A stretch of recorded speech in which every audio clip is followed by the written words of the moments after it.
Okay, guys, let's go ahead and get started. So my goal today, if we look at our exam objectives here, is I just want to get through domain 2. So finish up domain 1 and get through domain 2. It's not as much. Like obviously some of the slide decks may be a little bit more slides if you just look at like the number down here. But it's a little bit, for me, a little bit more fun to teach, a little bit easier because a lot of it's like going over actual like systems and stuff. So in my opinion, a little bit easier. But yeah, okay, so let's go ahead and get started. So we're starting at domain 1.4.2 here. This is where we left off yesterday.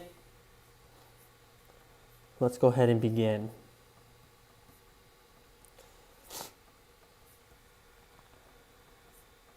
Okay, so domain 1.4.2 of our CompTIA SecurityX course. So given a scenario, perform threat modeling activities, and we're going to be going over different types of frameworks. Actually just talking about the frameworks now, and then we're going to be going over modeling applicability of threats to the organization.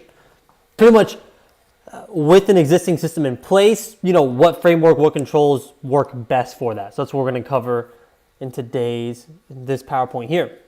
So we're going to go over MITRE ATT&CK.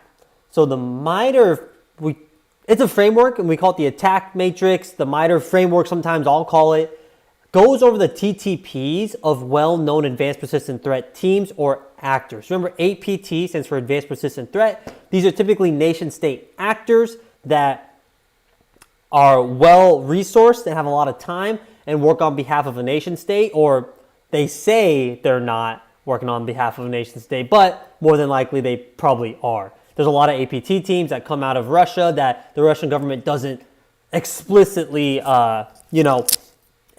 say is them. But we know that more than likely they are. So with the MITRE ATT&CK framework, what we have here is a matrix, and I think on the next slide, I think I might zoom in. No, we can just go to the actual website, honestly. It organizes attacker behavior into tactics, again, techniques and procedures, so the TTPs. But you can see here on the website, this is just a screenshot, it goes over the different major types of cybersecurity attacks. You can click in there, you can see what teams have been well known for that, and then mitigation for it. So this framework is based on observed attacks across many different industries, and it's constantly updated when new APTs or new attacks or vulnerabilities come out. So this is the most effective when modeling threats against existing systems, kind of a key thing there, against existing systems. So imagine, I kind of made this example yesterday. Imagine you work in an OT environment. So that's utilities, dams, power plants, factories. And there's some APT teams out there that specifically target those OT environments. Well, you can reference the MITRE ATT&CK matrix or this framework here and say, let's go through discovery, let's go through credential access, let's go through execution or persistence and see what teams target the OT environment. And maybe from a threat feed that the Sandworm team, it's a Russian team that I'm just familiar with, so I always bring it up in examples, has historically attacked your industry. So you may look for that APT in this MITRE ATT&CK matrix website. Let's actually just go to this website here. I'm going to open up my student account. I think I was using this one yesterday. Let's just do MITRE ATT&CK. Come on, we don't want the Splunk ad now. Come on now. So this is the matrix for enterprise. So maybe we come here to MITRE ATT&CK, OT. And here we have the ICS. So this is like the industrial control systems. That's what the ICS stands for. So this is our OT matrix, our framework. So pretty cool, right? So we can break it up. Oh, it even has mobile. So Android, iOS attacks. And then the enterprise, which is like most of us, you can break it down even into major operating systems, or you can just click the actual full enterprise matrix. And this is I think pretty user-friendly, even if you're not a cybersecurity engineer that's been in, the game 5 to 10 years, you can come in here, let's just see. So let's say you learn about credential accessing or credential harvesting attacks. So you want to learn how to protect against brute force, something easy. You think a layman would kind of know what brute force means, so let's go through here. Here's some procedures, examples. So you can look here, AP28 can perform brute force attacks to obtain credentials. That's an advanced persistent threat team. We can open up this team And then we can also just look at mitigations for all the different brute force attacks, because this is just going to lay out, okay, examples, and then here's the mitigations. So this is saying, hey, if you want to mitigate against a brute force attack, here's some of the things that you can implement. So here's the APT team, attributed to Russia's General Staff, Main Intelligence Directorate, GRU. It's just cool because you can look at these APTs and you can kind of see who they've attacked before or see what they've done, right? So different techniques they've used, enterprise, and what kind of attack they did. All right, so that's the MITRE attack matrix. Again, it's free, it's open source, right? So you can just go on there and look yourself, get familiar. Right here, attack is widely used by SOC teams, threat hunters, and red teams and blue teams because it connects defensive planning directly to real attacker behavior. So when you're building like security policy and go to implement, this could be something that you reference as well. Okay, CAPEC. I've never personally used this, but this is the common attack pattern, enumeration, and classification. This is a framework that focuses on common ways attackers exploit weaknesses in system design and implementation. CAPEC documents attack patterns that describe the conditions required for an attack, the steps attackers typically follow, and the potential consequences. So it says, unlike the attack matrix, the MITRE attack matrix, it emphasizes attacker activity during intrusions rather than just like let's look at a lessons learned and how they did it. This kind of goes over more what they do during the attack or the intrusion. Cyber kill chain, this is something that I've used before. This is actually created and maintained by Lockheed Martin. It's actually a pretty unique and simple way of looking at from your system to attacker and all the events and steps that can happen in between for that attacker to get to you and do whatever malicious thing they want to do, whether that be exploitation, data exfiltration, installing persistence on the system, which just means leaving a back door or installing malware that can do lateral movement. So the cyber kill chain models cyber attacks as a sequence of stages that attackers must progress through to achieve success. And the point of it is that if you know somewhere in your attack surface, you're doing your defense in depth approach to security, that onion layer of security, and you know like, hey, I can't really stop reconnaissance. That's going to be something hard for me to stop in this cyber kill chain. Like in the chain, I know hackers are going to do reconnaissance on our people. I know they're going to do reconnaissance and start footprinting and creating a footprint for my network. And it's hard because if you work for a company, more than likely we're all in the tech field or whatever the case. We go on LinkedIn, we post about our job.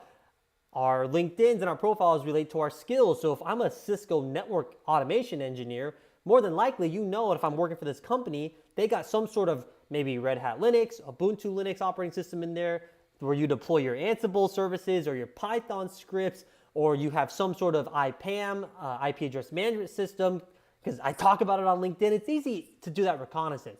So maybe you look at this cyber kill chain and you say, look, I know the things that I can better prepare for. So the delivery. I know I can put email gateway filters. I know I can put like a proxy server or a CASB system in there that really limits what my users can go on in our enterprise, mainly just maybe work focus. I can really stop USBs from being plugged in by implementing some HBSS or DLP on my actual system where it blocks that USB right when it plugs in. So you can look at this and say, where is it best for me to stop that infiltration before they do their actions on objectives, which again could be anything I just named: lateral movement, persistence, exfiltration. Okay, diamond model of intrusion analysis. So the diamond model focuses on the relationships between four core elements of an intrusion. That's the adversary, the capabilities, the infrastructure they use, and the victims they target. Again, using that sandworm example. Let's say I'm subscribed to some sort of threat feed that says, hey, the sandworm team just conducted a successful attack on the infrastructure in some foreign country. Let's say Ukraine when Russia invaded. They started attacking like critical infrastructure, electrical. So I work in that OT environment, utilities, electrical, whatever that may be, power plants, whatever it is. So I know that's my adversary. So I know from the diamond model of intrusion, I look through a threat feed. I'm like, okay, I know the sandworm team is my adversary. So now let's take that knowledge and go to my diamond model of intrusion. So I can start from the adversary. I could start looking at my infrastructure and work my way out, but let's say I started here because I saw somewhere that there's these APT teams that historically have attacked the sector that I work in. So I start here. And then from there, I can use a diamond model. Again, you can go online and look at this. That says, okay, if my adversary is a Sanborn team, I can map that to their capabilities. I can map to what their capabilities are and what infrastructure they attack. And then I know I'm the victim. So this is looking at it from like a blue teaming perspective, where that's typically how, what we're learning is blue team activity. So that's fine. But I made an example of starting from the adversary, but you could start from yourself. You could start from your own infrastructure. You could start from anywhere in this diamond model of intrusion, as long as you use it in the way it's supposed to be, where we say we know our adversary. Now let's build from there. And you can use this in conjunction with something like the attack matrix, the MITRE attack matrix as well. The way you break that down is, again, you find out your adversary from a threat feed. So you go to the diamond model, you say, what are their capabilities? I can look up that APT team on the MITRE attack framework. I can look at every single attack they've done, and I can even correlate that to my own infrastructure like we saw on there. They attack enterprise, they attack mobile, or they attack OT, or they call it ICS, industrial control systems, same thing. Okay, Stride. Again, not a framework that I've ever used, but we'll go over it. So Stride is a threat modeling framework that categorizes threats based on what can go wrong within a system. Each letter represents a class of threat. So spoofing, tampering, repudiation, information disclosure, denial of service, and elevation of privilege. So Stride is system-centric and defensive in nature. It does not focus on attacker identity or motivation, but instead examines how system components could be abused. So this is kind of taking a more holistic approach, not necessarily naming an adversary, saying this will happen to us. What we're looking at is the broad scope, the types of attacks that could happen in a broad scope. So we know there's multiple types of denial of service, distributed denial of service, and then the different subcategories of denial of service, TCP, API denial of service. So Stride is kind of more like high level, holistic overview of what kind of denial of service can happen on my network. And instead of looking at a specific APT team, I may just look at, well, I have web servers, so they can do a SYN flood attack, which is denial of service. I have a backend developer API that I allow consumers or maybe employees to access. So I had to put some API rate limiting on there because I could have an API denial of service attack on that open API I have. So that's Stride, kind of more of a high level. Oops. OWASP, so Open Web Application Security Project. So this is a community-driven guidance focused on application security on the web. So web applications or websites. OWASP actually has some good projects you can do on there where it allows you to download an OWASP VM and allows you to have an exploited a website that you can exploit and practice these type of different credential harvesting attacks, access control, things like that. We used to do it for my Security Plus course. That was only 5 days, and I realized it took up too much time. But it's real simple. You go on YouTube and you say OWASP VM and projects, you can find a lot of different cyber projects you can do specifically for attacking web applications. Now, one of the most common OWASP links out there is this top 10 list. So this top 10 list goes over the top 10, I wouldn't say best attacks, most prevalent attacks for web applications. So pretty much, I think they update this. I don't want to speak, but they update this. And they'll look at historical information from the past years and say, hey, we've seen a lot of broken access control on multiple different websites, WordPress sites, e-commerce builder sites, and just custom-built websites and web applications. We've noticed broken access control being the top attack or top vulnerability that's been exploited. And they say number 5 is still injection attacks, 4 cryptographic failures. And if we go to the website, we can actually click on here and read the white paper on broken access control, ways to mitigate. So let's just go to it real quick. Yeah, top 10.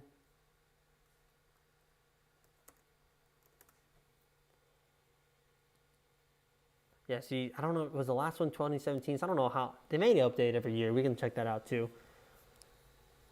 Okay, there we go. So here we go, here's that top 10 list. We can come in here. It gives us a little quantitative metric here, the total number of CVEs that came out that fall under this category. Total number of occurrences. Dang, that's so crazy. I wonder how they actually get these numbers. They just collect a bunch of threat feeds out there. It's all OSINT. And then how to prevent, some examples. So again, this is very broad. And then they come here and look at more of what they call CWEs, common web exploits. and you can kind of, let's see here, get more detailed, right? More detailed mitigation steps. And this is community built, community driven. So threat modeling with/without an existing system. So when a system already exists, threat modeling focuses on identifying current attack paths and evaluating whether existing controls are sufficient. So this could be mapping real-world attacker techniques to technologies that you have and identifying gaps. And again, multiple frameworks can do that for us. There's really not a one-size-fits-all. Sometimes they work in conjunction with each other, like using a diamond model of intrusion along with the attack matrix to look at what kind of TTPs they would use. And then you can map that to your cyber kill chain and say, well, I can stop this privilege escalation attack at step 4 in my kill chain, right? So they're not like I'm just good at the attack matrix. You should know all these frameworks and how they can help you and assist you in hardening your cybersecurity landscape, your enterprises, and how to reduce that attack surface. So when no systems exist, then it helps guide you in the build process. It can help guide you. So threat modeling helps guide secure design decisions. The goal is to prevent vulnerabilities from being introduced by choosing secure architectures up front. So things like OWASP will really help you when you're building a web application. Imagine you're building a custom e-commerce site, maybe on WordPress or just on your own, building it, Node.js, Flask, whatever the case may be. And looking at OWASP, looking at those top 10 vulnerabilities, looking at those mitigation steps, you can say, oh, cool, I can prevent like a privilege escalation on my WordPress admin dashboard by just enabling multi-factor authentication, or maybe disabling that admin dashboard's default URL that the whole world knows. So that is how threat modeling can help with or without an existing system. All right, awesome. Let's go do our quiz now. Okay, so we're 1.4.2. Yep, that's where we're at.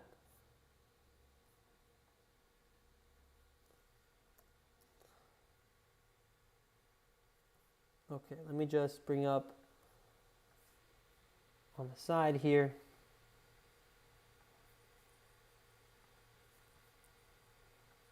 Okay, question 1. A software development team is designing a new web-based application that will handle sensitive customer data. No infrastructure or code has been deployed yet. The security team wants to identify design-level threats such as unauthorized access, data exposure, and privilege misuse. Sorry, your chat just came up when I was reading. Privilege misuse before development begins. Which threat modeling approach would be the most effective in this scenario? Now, if OWASP was on there, that's what I would choose, right? It's not really, well, yeah, it helps with threat modeling. Okay, new web-based application, sensitive customer data. Nothing's been developed yet, so it's without an existing system. So the 3 frameworks that are here, A, C, and D, well, B as well, but those ones, A, C, and D, work better with an existing system. Here, it tells us there is no system yet. So we're gonna go with Stride because it's more high level, right? Where Diamond Model, MITRE ATT&CK, and Cyber Kill Chain, more Diamond Model and the MITRE ATT&CK matrix, you need to know who your adversary is. You kind of need to know what exactly you're looking for. But if we haven't developed anything yet, it may be better to just use one of these frameworks that says, hey, look, I'm gonna look at you from a high level. Make sure you think about denial of service. Make sure you worry about tampering. Make sure you worry about repudiation or non-repudiation. So I'm gonna go with B here.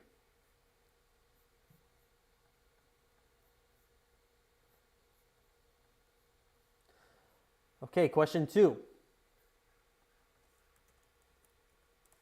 An organization operates a mature network enterprise with centralized logging, endpoint detection, and an active SOC. The security team wants to evaluate how an attacker would realistically move through the environment after initial compromise and determine whether existing controls can detect lateral movement and privilege escalation. So we're being very specific here.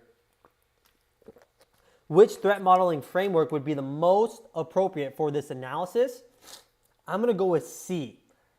Yep, MITRE ATT&CK. Remember, existing system for one, existing controls, and we're looking at, it looks like we want to find out specific TTPs.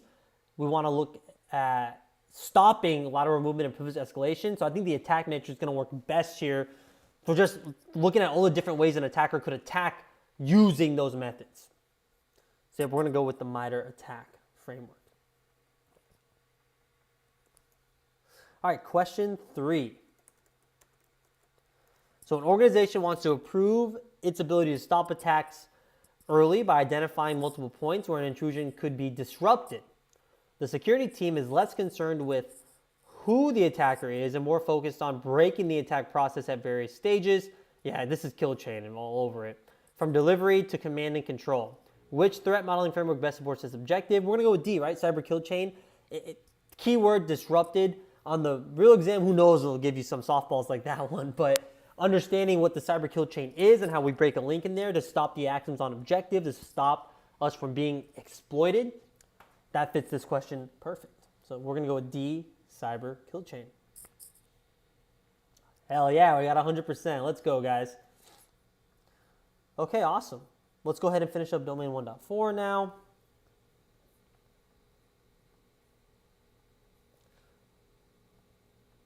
Okay, finishing up domain 1.4 is giving us an error, perform threat modeling activities. We're going to do attack surface determination. Did I have? Yeah, determination, okay. So in red is everything we're going to go over in this slide deck. Okay, so attack surface overview. So I've been using this term attack surface. So what is it actually? What is the attack surface? So, you know, in just the easiest way you can describe it, it's your enterprise. It's your entire enterprise. And that word perfectly sums up every single IT asset. If you have a mobile phone, a laptop, a printer, cloud resources, a server, IoT devices, that is your enterprise. That is your attack surface. But beyond that, it's also not just hardware assets, it's software assets, it's identity access management. It's anything that will allow an intrusion, any point, any surface, when we say that, any hardware, software, any human element is your attack surface. That's one thing that people don't realize is like, yes, social engineering is part of the reconnaissance, that's part of getting attacked, being exploited. That's part of your attack surface too. Sometimes that won't be in like the white papers, but it is. It's just very common that humans are kind of like the weakest link in that attack surface or in defending your cybersecurity landscape or your enterprises. So architecture overviews. I have a image of zero trust on here because I like to talk about it a lot. You know, as contractors in the government, you know, we really anyone in IT, when you're in a big enterprise, you always got vendors coming up to you saying, now it's AI where they're like, oh, our thing offers zero trust.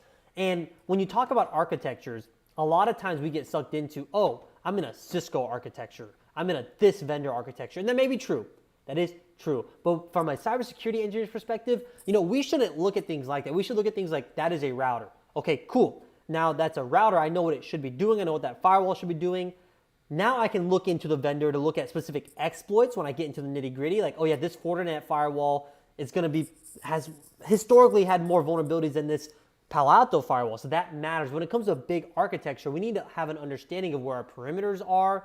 Where do we need to protect? Do we have these third parties? Do we have cloud services? And nowadays it ain't so easy.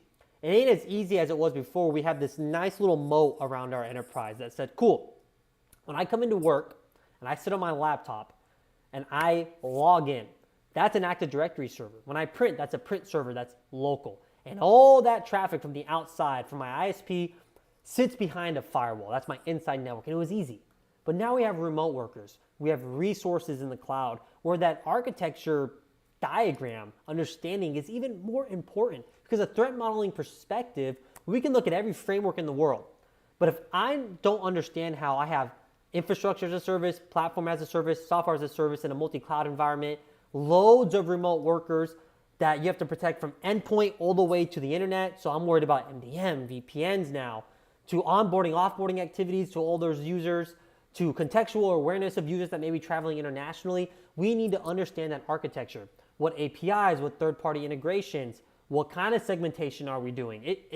It's very important. Anyone that's been through an ATO process in the DoD knows this because they'll redo diagrams all the time because they're like, well, is this a perimeter router? Is this a customer edge router? What kind of, is this a a support suite service, you know. So it matters in our threat modeling that we have a good understanding of architecture. How is our scale? Is ours flat? Is it hybrid? Is it on-prem? Is it cloud-based?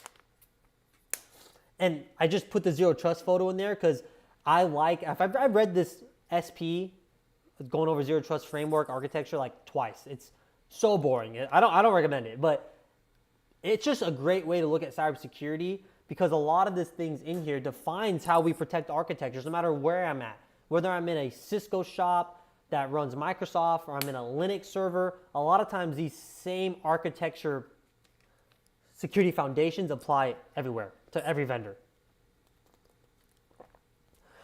Okay, data flow analysis. So data flow analysis examines how information moves through a system over time. This is very important as well. The data flow. If I'm trying to protect my endpoints, so I install like XDR, Extended Detection and Response, and I don't understand that, depending on what that client's reaching, what object they're trying to reach within our enterprise, are they going to my Azure account over here in the West, my Azure account over there in the East? Are they going on-prem? Is it a split tunnel? I need to understand that entire data flow sometimes to see where I could be exploited. So threat modeling places special emphasis on sensitive data such as credentials, personal information, financial records, intellectual property, and that's important. We need to know what is sensitive, what is not, to stop data exfiltration. But if I don't know where it's going, where it's headed, it's going to be hard for me to protect it every step of the way. So by mapping data flows, threat modeling identifies where that confidentiality, integrity, or availability could be compromised and where additional controls should be placed. Whatever those additional controls may be, whether it's identity access management controls, so implementing multi-factor authentication, contextual awareness as a subject accessing an object within the enterprise, whether that's securing data in transit with encryption, like a VPN, TLS, whatever the case may be. So here, I just put in a little example of my serverless architecture is what we call it, microservices within the cloud. And, this is just a very basic data flow. Where could we be exploited here? So the client, whatever this line is, that could be an ISP. So I need to put a VPN there. I'm accessing something in Azure. It looks like a web service because we have a database. We have Azure Functions here that could be like your backend. We have an API gateway. So we need to protect that API. That could be vulnerable to API-based denial of service attacks. Our database could be exposed to injection attacks. So just looking at this basic data flow, we can start to piecemeal together. Here's all the ways this could be exploited. Okay, trust boundaries. Again, this was a lot easier back in the day where our firewall was connected to the ISP and behind it was our router and boom, there's our trust boundary. Now, obviously, internally, we'd have like segmentation with different trust boundaries, like R&D department compared to accounting, compared to finance, obviously, right? Because we still have insider threats. But from the CompTIA definition, let's go ahead and read it here. A trust boundary represents a transition point where the level of trust changes. This may occur when traffic enters from the internet, when a user input reaches backend services, or when internal systems communicate with third-party platforms. So again, trust boundaries are everywhere. It's not that easy. We're on the enterprise and it's trusted compared to external untrusted network like we used to be. Because we're accessing so many things from a user perspective, from like a service perspective, where we may have a server that needs to reach out. Let's say we're using Splunk, we're using SolarWinds, that needs to reach out to a third party or to the vendor for updates. That's a trust boundary there. That's installing something online to a server that's in our environment that, if it's malicious, could do lateral movement.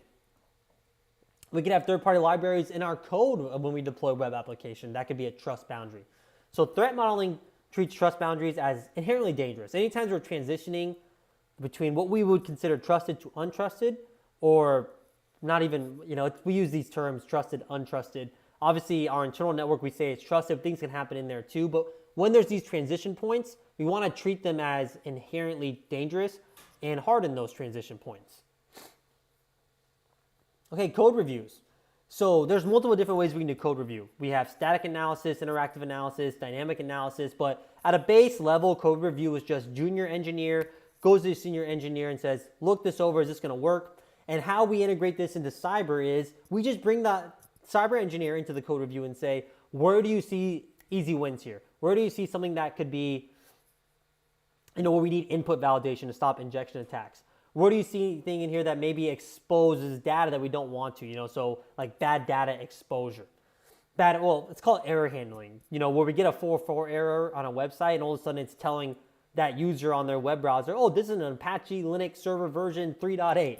We don't need all that data exposure. We don't need that bad error handling. So when threat modeling is integrated into development, security becomes part of the design rather than an afterthought. And that may help us long term because we may develop the app with cybersecurity already in place. So we know the availability as it goes to production. Instead of making an app that just works, we put it in production and we're like, holy crap, we got to harden this thing. And then we start breaking things for users because it's in production already. So maybe you do it prior. It sets the expectation of what the availability is going to be for that application. Okay, user factors. So this is that human element that I talk about a lot. So users are often the most unpredictable element of any system. Threat modeling explicitly accounts for human behavior rather than assuming perfect compliance with security policies. So this is just that human element I've talked about, where social engineering, multiple websites put out different numbers, like it's 40, 50, 60% of all like intrusions, all exploits are from, the human element. And if you've worked in an enterprise, it's true. When they do the phishing campaigns that our company sponsored, someone always falls victim. Then they got to redo their awareness training. So the user factor in threat modeling is very important. Where can we address the user factor? That's in training, that's in awareness. But that's also in some technical controls where maybe we put like email gateways. When we put email gateways that try to stop spam. And even something as simple as just, teaching our users about smishing, about vishing attacks and the tall tale signs, that's something that we can help with our user factors here. So threat modeling assumes user error is inevitable and focuses on limiting the consequences of those errors. So we're accepting, it's almost like risk acceptance, like, well, we need humans to run our business, so we need to accept that this is going to just be an inherent risk like forever, right? So threat modeling helps us kind of build that into our defense in depth, our security approach. Okay, organizational change, merger and acquisitions. This one's pretty important. I used to work at a company called Andrill, but I was on the CLOS team that got acquired, so I just want to throw this in here as real world examples of this happening. Anytime you're merging IT systems, there's going to be some headache. And a lot of times if you're acquiring someone that was more strict than your current cybersecurity, it's going to be hard, not even at the human level, but there may be some tech debt on your company that's acquiring this company that was maybe more technically advanced than you. So mergers and acquisitions, we can define them here in our, in the slide, but essentially what we need to be aware of is if they're more strict or they're less strict, now we need to meet that. So if we're the company getting acquired, we may be able to bring our expertise or we may be able to just fall in line with their security policies and their risk appetite and their cybersecurity appetite. So mergers combine previously independent organizations with different security cultures, technologies, and risk profiles. Not to mention actual network connectivity. How do we federate? How do we do single sign-on? So when we threat model during a merger, we have to say, let's take a high-level assessment of both these networks that we're about to merge and what can we keep and what do we need to, dismiss or disregard during this merger to meet the new business organization's cybersecurity goals, and we need to use threat modeling to help us there. And then acquisitions, that's pretty much like, hey, we're acquiring a company, we need to do a data asset inventory, just a basic inventory of what they have, how they've hardened, how they've protected, and does that meet our requirements, or are we about to change everything in their systems? Okay, divestors and staffing. So divestors introduce risk when access is not fully removed. Former employees, systems, or partners may retain credentials. Easy fix here, right? It's offboarding. So we need to do proper offboarding. So we need threat modeling to help us. So if we're using a framework to help us, do good risk management, we need to have a section there for offboarding. And then of course, staffing changes, pretty much talking about the same thing here, where when there's staff changes, when there's turnover, that's going to introduce risk. Or maybe someone left the company and they come back a month later and we realize, man, we're not doing good account audits because that person still has access. So we need to be doing our good audits, our good account management, our good lifecycle management, not just of our hardware and software, but also our identities. That's another big threat, threat plane, threat surface is identity access management. Okay, enumeration / discovery. So threat modeling is impossible without visibility. So if we don't know what we have in our environments, it's going to be impossible for us to threat model accurately, to know what is trusted or untrusted, or what's internal or external, or what's a company resource, and what's our responsibility, which we always talk about now because of how prevalent the cloud is in our day-to-day. If AWS goes down, do we know what to do? That just happened recently. But let's go over this. So internal and external assets. So externally facing assets are commonly targeted for initial access. So that's something that it's not going to be in that internal network. Maybe it is something public cloud. It's in the public cloud that anyone technically can access. Maybe there's a public IP that I can reach out to a company or employee portal over HTTPS. And then internal is going to be something that is a little bit more protected. Maybe we look at that as on-prem, or maybe we look at that even in our own cloud instance that's not as public-facing, not that public IP. Maybe it has that internal IP addressing within our cloud instance. Third-party connections. So third-party services extend trust beyond organizational boundaries. Threat modeling evaluates how compromise of a vendor could impact internal systems, data, and availability, like we've talked about a lot. We're just saying here during discovery, when we're using threat models, we need to understand our supply chain risk as well, which we talked about so much yesterday. Okay, so maybe during discovery, we realize that we have some shadow IT going on. Kind of a new term here. I've been teaching shadow IT the past 4 years when I teach CompTIA. They have another term here called unsanctioned assets, which is essentially non-approved IT equipment, hardware, software on your enterprise. Now, this could be malicious or non-malicious. Most of the time, shadow IT represents maybe a bigger problem within the organization that users don't feel like their IT needs are being met. So threat modeling assumes shadow IT exists and emphasizes discovery, governance, and enforcement rather than denial, saying, no one would ever do this. Now, I work in the DoD, and for the most part, you can almost assume that no one's going to bring in some non-approved IT system because they'll be fired immediately. That just doesn't fly. And recently at my place of work, that did happen. Someone brought in software that was not approved, and they're gone now. So it was a system admin. So, it does happen, and that's why it says, threat modeling assumes that it is. Don't deny it. It's going to happen. And our cyber team actually found it. They were the one doing the discovery. Okay, cloud asset. So cloud environments are dynamic and ephemeral, which means they can change a lot. Like even if you, like public IPs, they may change in the cloud if you don't rent a static IP from them. So a lot of things can be exposed globally because in a public cloud, that's shared tenancy, that's multi-tenant environments. So cloud environments are dynamic and ephemeral. Assets can be created automatically, misconfigured instantly, and exposed globally. And that is very true. If you don't harden like infrastructure as service in the cloud and it's a public IP, more than likely you're going to get exploited. And then we have public digital presence. So this is just something that's available. This is part of your OSINT, your footprinting, your reconnaissance on an organization. If our attackers know it, we should know it. We should know what's public out there to organization to help us build that defense in depth and use threat modeling to build that layered security.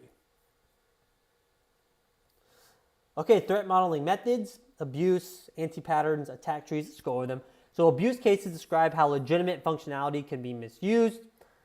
This attacker-centric approach reveals weaknesses that functional testing does not. Anti-patterns. This represents known poor design choices that repeatedly lead to compromise. Threat modeling treats anti-patterns as high-risk signals even when no exploit is currently observed. I think of this as like either lazy engineer or untrained engineer. So, if we're constantly making design and architecture choices that are inherently insecure when our organization may say, no, we care about this, then that's something we need to look into from an engineering team, not just a cyber team going back through and then trying to harden an inherently insecure architecture. Then attack trees and graphs model how attackers achieve objectives through sequences of actions rather than single vulnerabilities. It's kind of like that chain, kind of like the cyber chain. This reflects how real attacks occur. These models help prioritize defenses that disrupt multiple attack paths, maximizing defense effectiveness. That's like our cyber kill chain, right? Okay, let's go ahead and do our quiz. Let me bring it up here.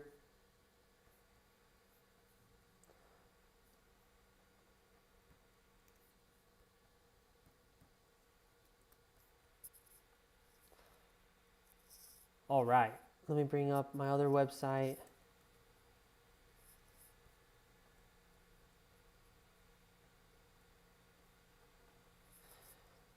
All right, so domain 1.4.3.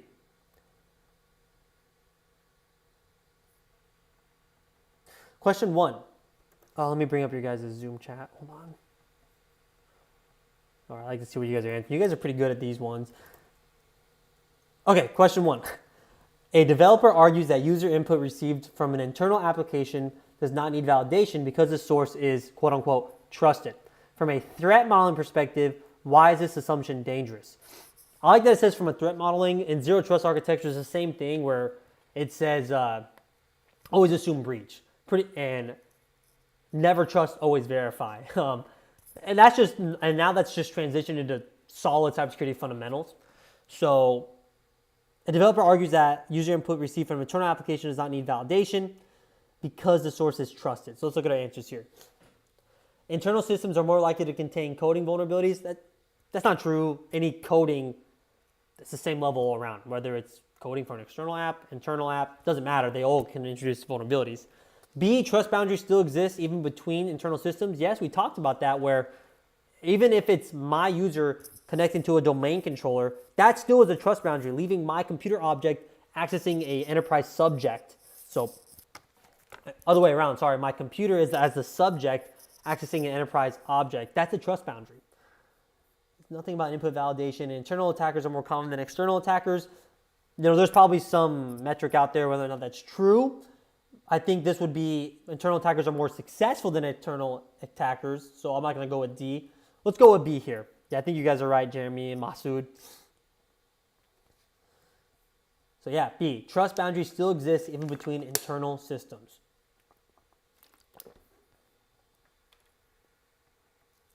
Okay, question 2. An organization recently acquired a smaller company and quickly connected the two networks to enable shared access to applications. Ooh, they did it quickly. No formal security assessment was performed prior to the integration. From a threat modeling perspective, what is the primary risk introduced by this action? So A, increased likelihood of denial of service attacks. That wouldn't be necessarily false. That probably would be more likely just based off pure numbers. It wouldn't be like a per capita thing. It would just be like, oh yeah, we went from 50 to 100 users, which means we went from 5 servers to 10 servers. So maybe, right? It could be. B, expansion of the attack surface through inherited vulnerabilities and implicit trust. Yeah, implicit trust. No, right? We should never have implicit trust in our modern cybersecurity infrastructures. Maybe back in the day, we could have done that. C, immediate compromise of sensitive data due to lack of encryption. It didn't say that specifically that they didn't have encryption, so I'm not going to go with that. Reduce effectiveness of perimeter security controls.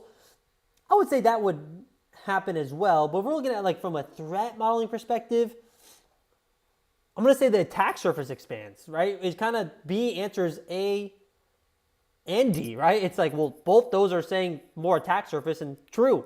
When we acquire a company, we get more attack surface, especially if we did it quick without a risk assessment or security assessment.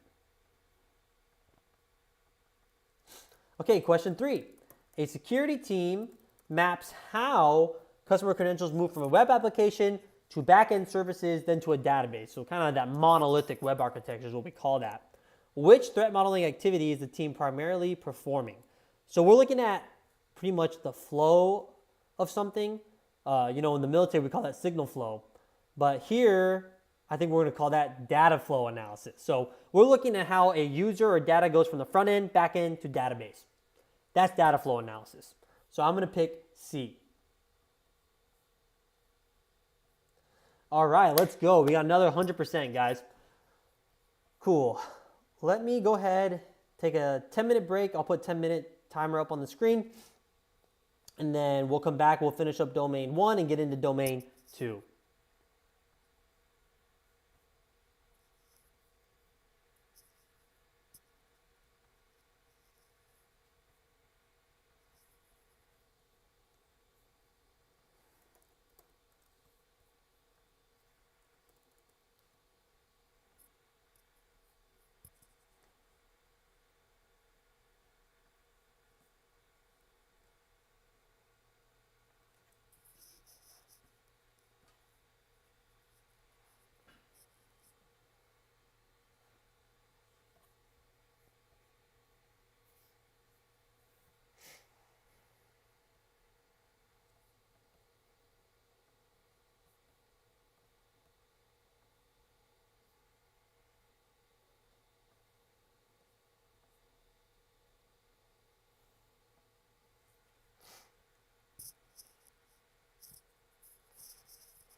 Honey, I'm teaching.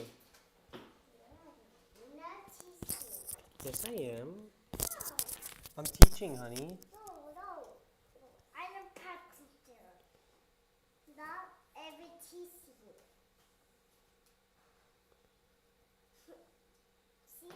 I'm teaching.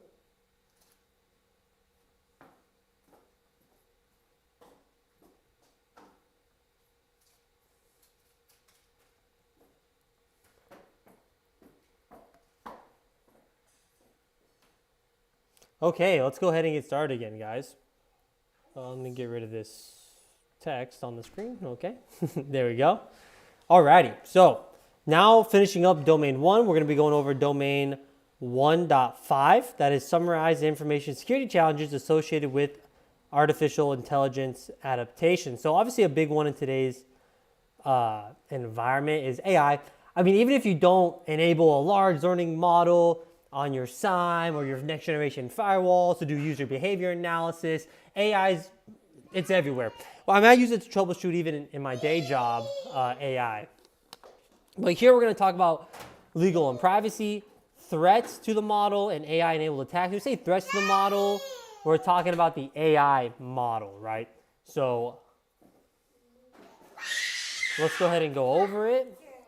So we're going to be going over here in this slide deck, legal and privacy implications, threats to the model, and AI-enabled attacks. So I just had a little disclaimer here. I mean, it's the only time I use AI in any of my slides for image or like generative AI like that is going to be this domain, because I just thought it'd be appropriate, right? Looking at AI and the AI slop images it'll generate. So I put a little disclaimer there. All images produced in the slide deck are AI generated to show the modern use of AI and its fallbacks, which actually the images weren't too bad, but you'll see. Okay, legal and privacy implications. So AI systems rely on large volumes of data to function effectively. This data often includes sensitive information such as PII, financial records, PHI, behavioral data, and unlike traditional applications, AI models may learn patterns from data in ways that are not easily predictable or reversible, so increasing the risk of unintended data exposure. Now, from a legal perspective, we need to make sure that if we're implementing AI into sensitive systems, and we're in a sector that relies on data privacy as one of our tenets, something like GDPR, HIPAA, CCPA, that the AI doesn't go rogue is what I call it. And what I mean by that is it doesn't go sending that sensitive information back to the model that you're using. So if you're integrating the OpenAI model, Gemini, or Copilot, how do we know that that information AI is indexing against or using within the organization isn't getting sent back to the vendor that created it? Potential misuse. So AI technologies are general purpose tools that can be repurposed for unintended or malicious uses. So while organizations may deploy AI to improve productivity or security, attackers can use the same technologies to enhance cybercrime, fraud, and deception. Now, I don't know when they made these objectives. Not that this is not accurate. Of course, any technology can be misused, but a lot of times now, you got to pretty much do really unique things with your prompts to get it to create a phishing email, to get it to create malware even, or do something malicious. Now, obviously, if you open up a Tor web browser, I'm sure there's some AI that's not, limited at all, that is just fully unrestricted. So some examples here: generating phishing emails, automating reconnaissance, impersonating individuals. So, hey, speak like this person, maybe if it has enough information on that person. Explainable versus non-explainable. Look at I don't know, the image. I would literally just put into the prompt, generate me an image for this CompTIA SecurityX domain, subdomain, and this is what it would come up with sometimes. So AI models can generally be categorized as explainable or non-explainable. Explainable AI models allow humans to understand how inputs are transformed into outputs. Non-explainable models, often referred to as a black box models, produce results without revealing the reasoning behind them. So in regulated environments, the inability to explain decisions may violate legal requirements and reduce trust amongst users and stakeholders. Even ChatGPT now, when you research something, it'll show you the sources it gets it from as well, which I would probably consider that to be explainable. Organizational policies. Look, it still doesn't do text that well. But anyways, so many organizations adopt AI tools without formal policies governing their use. Now, at the organization I was just at in Andrill, they had their own custom AI model. That was based off, I can't remember if it was Gemini or OpenAI or what it was, but they had engineers there to tailor it, to say, no, this AI is going to follow these organizational policies.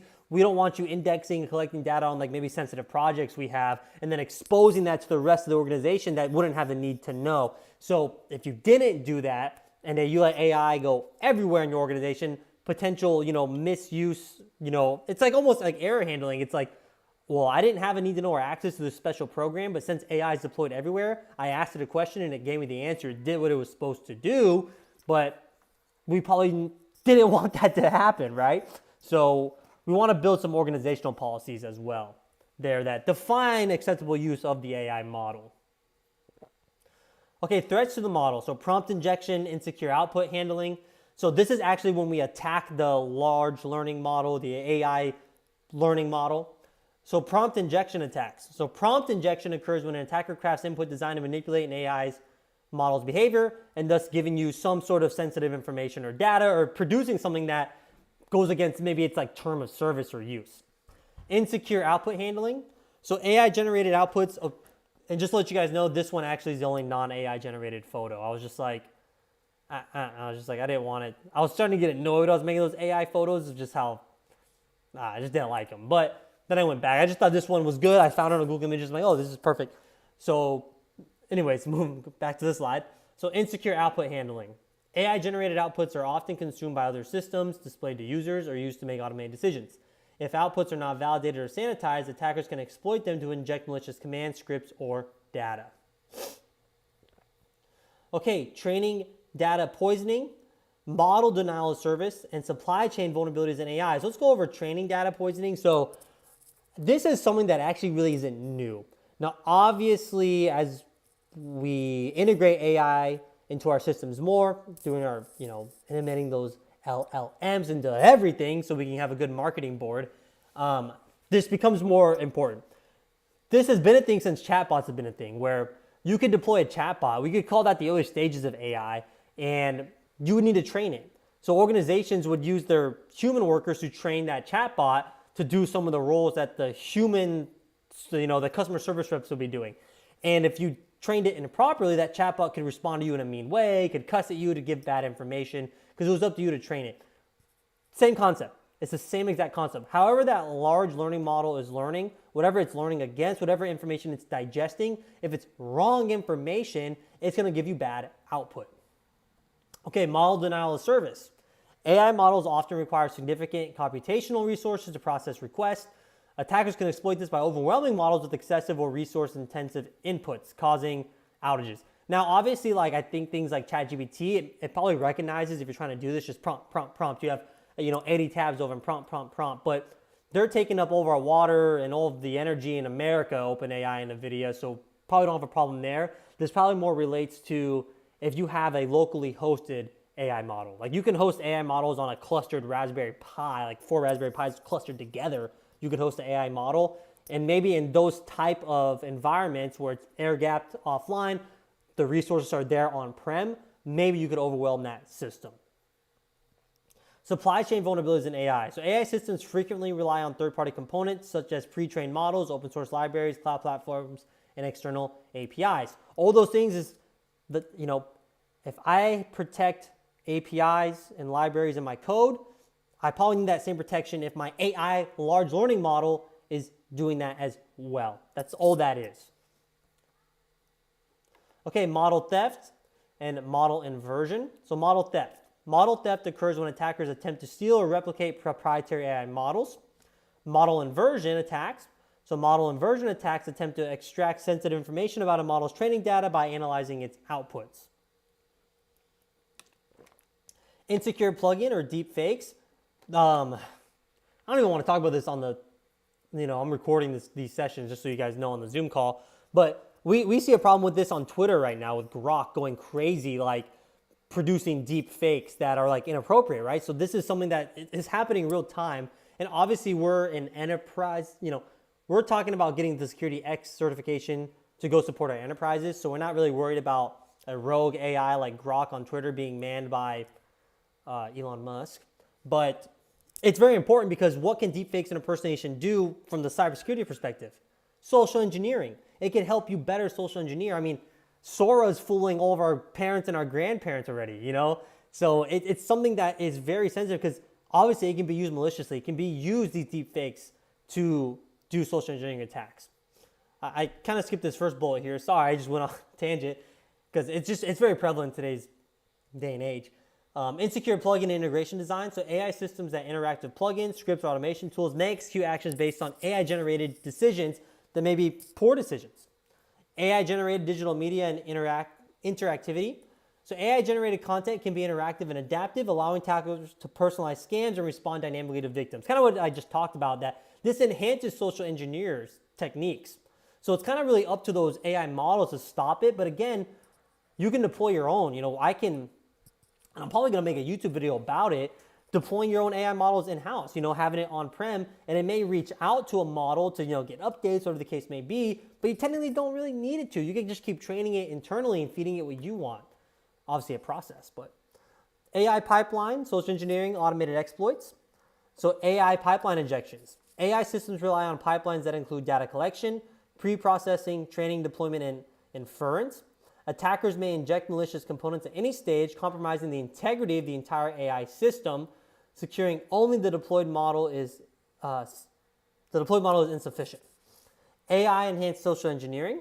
So AI, I already talked about that, but you know, it helps us with our social engineering attacks. Automate reconnaissance, generate deepfakes, realistic messages. And then we have automated exploit generation. So AI can be used to identify vulnerabilities, generate exploit code, and adapt attacks in real time. All right, let's go ahead and do our quiz, guys.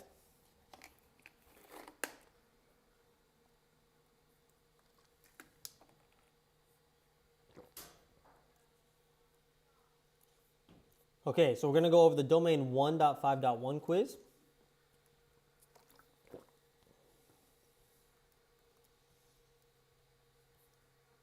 Okay, question 1. Let me bring up our chat here, our Zoom chat. Okay. An organization deploys an AI-powered customer service chatbot that integrates with internal systems to retrieve account information and perform basic functions. During testing, security analysts discovered that carefully crafted user inputs can cause the chatbot to bypass content restrictions and expose internal system details. Which information security challenge is most directly responsible for this risk? So essentially we're saying that our user input can affect how the AI responds. You know, it's like the evolution of like injection attacks. And how do we protect injection attacks with input validation? So what type of attack are we talking about? Injection. It's going to be prompt injection. So yep, D. Good job, guys.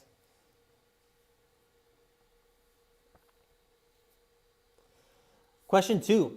A financial organization uses a complex deep learning model to automate loan approval decisions. Hey, great. That's a great future right there, right? It's probably already happening. When a customer challenges a rejected application, the organization cannot clearly explain how the AI system reached its decision. This creates regulatory and legal concerns. Which AI-related challenge best explains this issue? So it's kind of on the nose here.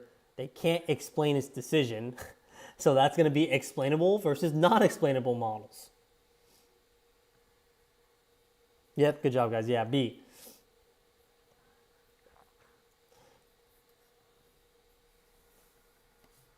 Question 3. An attacker repeatedly queries a proprietary model exposed through a public API and analyzes the responses over time. Eventually, the attacker is able to recreate a functionally similar model without ever accessing the original source code or training data. Which threat to the AI model does this scenario describe? Okay, I'm in between B and C here. So it queries it, and then it recreates that model. I'm going to go with B, model theft here. Yep, Jeremy, I'm going to go with B, model theft. Let's read the explanation on this one, actually. Okay, so model theft occurs when attackers extract or replicate any AI model by observing its behavior and responses. Let's see what it says about model inversion. Model inversion specifically targets the recovery of training data, not the model itself. Trainer data poisoning involves corrupting training inputs. Okay, so yeah, this fits. Yeah, this fits B more, I guess. Yeah, off rip, like when you read these questions, sometimes your initial, thing is like, oh yeah, I would have thought C too, Jeremy. But yes, it's IP, Masood. You're right. Essentially, it's like no, this model, even though we're using different language for AI, it's software. You're reverse engineering a software that could be copyrighted, that could be intellectual property, that could be patented, right? So you're trying to recreate that. It's the same concept. So it's funny how like cybersecurity, as much as the landscape changes, it really doesn't, because everything we learn about AI threats is like injection attack, model theft we call it, but it's just stealing proprietary information. That's been around since forever, right? So kind of funny. Not even funny. It's just like cybersecurity fundamentals really don't change, as the technologies we apply them against will change. All right, awesome. So let's go ahead and finish up domain 1 now. I've yapped enough. Let's finish this domain 1.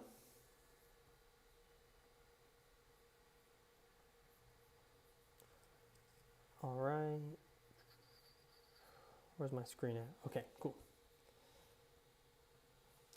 Okay, so now let's go ahead and finish up domain 1. We're going to be going over domain 1.5.2, summarize the information security challenges associated with artificial intelligence adoption. And we're going to go over risk of AI usage and AI-enabled assistants / digital workers. I get a lot of emails for this since, I run Trepo on my LinkedIn. I get so many emails like, do you need a digital AI worker to help you with your human resources and all this stuff? I'm like, I'm a one-man show, so I'm good. But I get these a lot. So in the red is what we're going to go over. And again, I use AI to generate all these images. Okay, so risk of AI usage. Over-reliance on AI systems.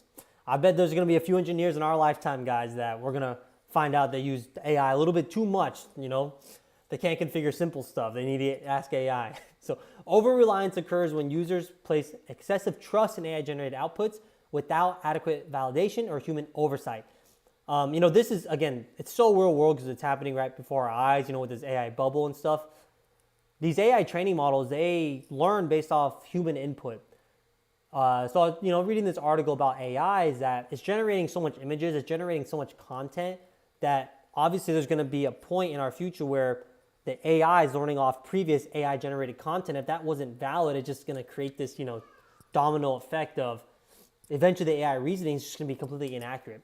And I don't know if anyone in the Zoom call is a network engineer, but I've noticed when automating stuff, programming, AI does really good. Like it helps me create Python scripts, and I'm like, damn, I can call myself a network automation guy because I understand the fundamentals. I use AI and I can create these awesome scripts that I can use, right away, perfectly formatted. But when we ask it like how to configure a Palo Alto to do something very specific or unique, Gemini, ChatGPT, I haven't tried Copilot.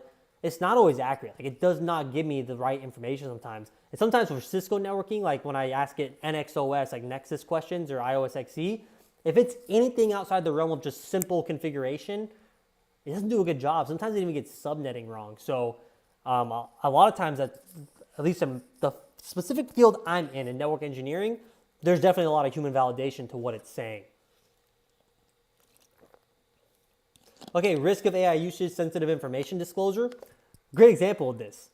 When I ask it network engineering questions, and it said, upload your log output. And obviously, if I'm on a sensitive system, I can't do that. But if I'm going quick, I'm like, yeah, put that on the disk, upload the log, upload our running config. That's a problem, right?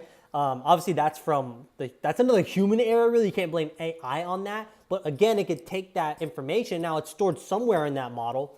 So AI systems often require access to large data sets to function effectively, which increases the risk of sensitive information disclosure. Excessive agency. So excessive agency refers to granting AI systems too much autonomy or authority without sufficient controls. I'm sure Elon would love to do this. As AI capabilities increase, organizations may allow AI to initiate actions, modify configurations, deploy resources, or respond to incidents automatically. Scary thing, right? Because let's say I deploy that SIEM system. And in that SIEM system, I want to put some IPS functionality in there. So I want to give it the ability, my SIEM system, to automatically remediate well-known malicious threats, which as a simple example could be data exfiltration.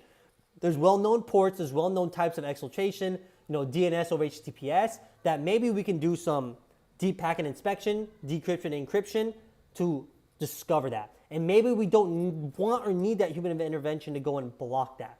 So we deploy that large learning model, we do that user behavior analysis, we give it certain rules that it may take, and we say, deny based on this. That's a lot of human interaction. Now imagine if we just tell an AI, maybe there's a plugin in my Palo Alto Next Generation Firewall that says, do deep packet analysis and threat remediation. Boom, click. And then that's it. So we just let the AI decide what is what.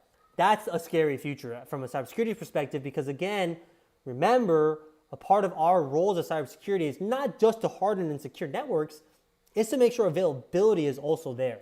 So we don't want it to have too much agency to block traffic that maybe wasn't malicious at all because it maybe triggered something that on a different environment may be malicious, it blocked it.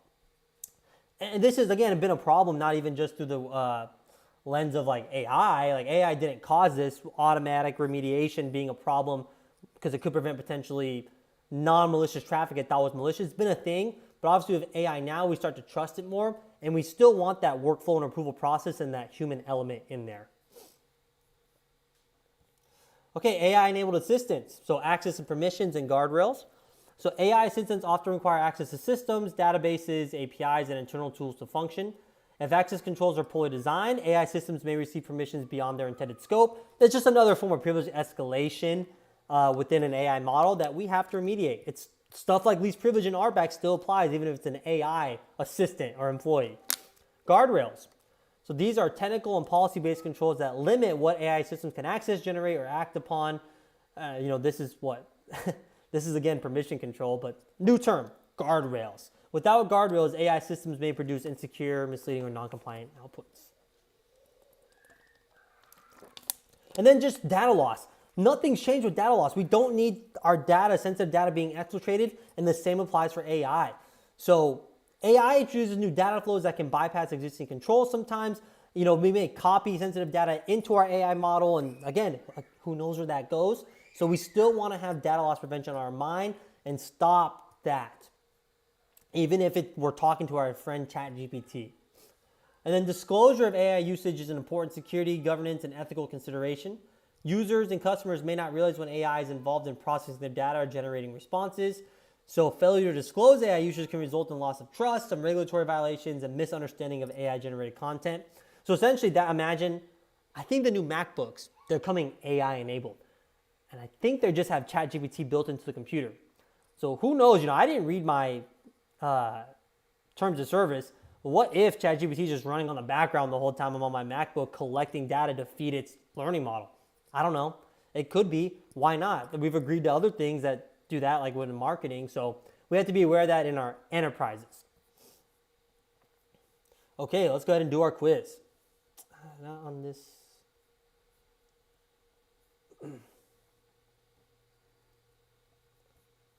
Need it on this browser. There we go. Okay, so I need to go to 1.5.2. Okay, so we're going to be doing quiz 1.5.2. Let me bring up Zoom chat. Okay, 1 second, guys.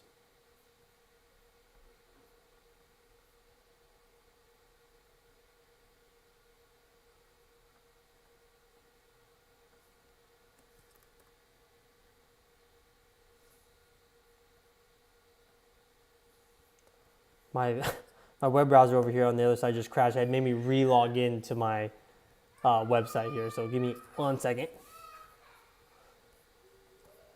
Okay. Question 1 of our quiz, domain 1.5.2.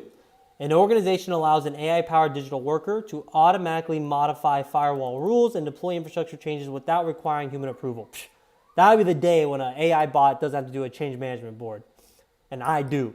Which security concern does the situation most clearly represent? Lack of guardrails, no. Over-reliance on AI recommendations, facts. You should not over-rely on it. Failure to disclose AI usage. It's not, obviously not A or D. We're saying that we granted it the ability to automatically change firewall rules. So that's going to be B, excessive agency of the AI system.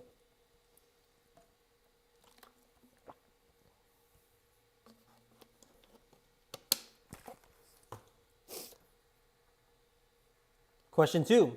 A developer copies internal configuration files containing API keys into a public cloud-based AI chatbot to troubleshoot an application issue. Which type of AI-related information security risk is most directly involved in this action? Okay. So I copy internal configuration files that have API keys, which is a no-go. We should always keep our keys in a vault, right? That's good cyber fundamentals. Public cloud-based AI. That means multi-tenant, public cloud, anyone can access it. Or, you know, obviously they can't all access your cloud portal. But this is bad disclosure. So now we have two answers here, really. It's not going to be B. It's not going to be D, over-reliance.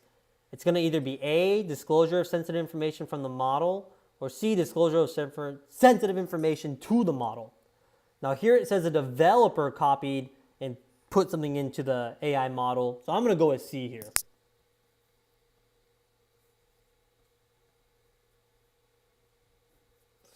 Okay, question 3. An organization deploys an AI-based security assistant to help analysts triage alerts and recommend remediation steps. Over time, the analysts begin accepting the AI's recommendations without validating the findings or reviewing supporting evidence. Which information security risk does this scenario best illustrate? I mean, it damn near tells you the answer, right? In the question, there's another softball. Yeah, B, over-reliance on AI-generated outputs. But, you know, this is real world. I'm telling you guys. I've seen engineers, ChatGPT will answer you correctly sometimes, or Gemini will answer you correctly sometimes.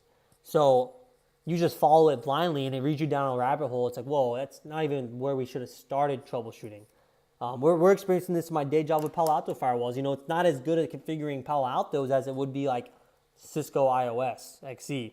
Yeah, kids in school now. Yeah, I mean, my mom's a high school math teacher, and I don't know how it was when you guys were in school, but I remember homework being like at least half my grade, because it was like, oh, if you work hard, whatever. And she said it's changed now where homework's like, I think, I can't remember if she had 10 or 20% of the grade, and essentially the school district she works at made that decision because they just take it home. They just use AI the whole time, right, to answer all their math, the English, whatever the case may be, history questions. So she said now it's all like quizzes and tests. In school is actually what they grade on. Pretty much that's your entire grade because of AI, which kind of sucks because that's how I passed high school, because I need to do my homework because I was never in class. So my teachers would let me do homework and then approve my grade, but that's okay. Yeah. Okay, yeah, it's done. Let's see. Got 100%? Yes. All right, awesome, guys. We are officially done with domain 1. Let's take a quick breath. And let's just take a look at domain 2. Let's see how much we got here. So this is all the slides we got to get through. I think it's 10, yeah. So we go up to domain 2.6. Not all these are as, you know, crazy of slide count. Well, some of them are pretty bad. But we'll get through it, okay? We'll get through it. I'll make it as exciting as I can. So let's start off. Let's go over domain 2.1. Then we'll take another 5-10 minute break.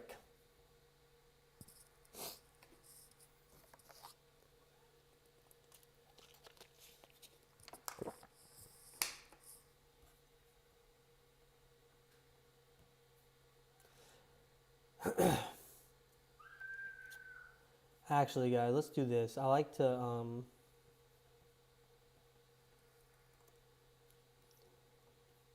let's go to our Google Drive here.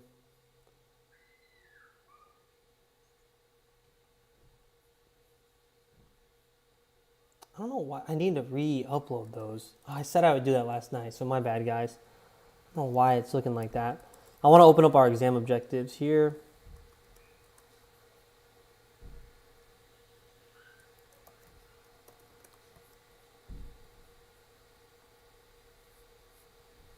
One sec, I just want to go over domain 2 with you guys.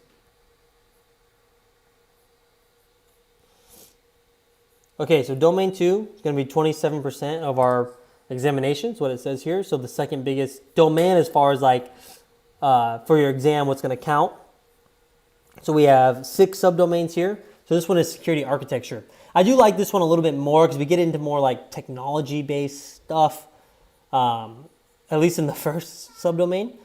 But yeah, a little bit, I feel like it's a little bit more technical in this domain. And this domain is really where we like learn a lot of the technologies that then kind of gets repeated again like later on in like domain 3 and 4. So yeah, pretty beefy domain. Let's go ahead and jump right into it.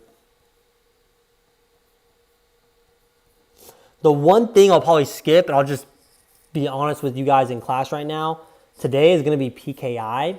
I may teach that first thing tomorrow.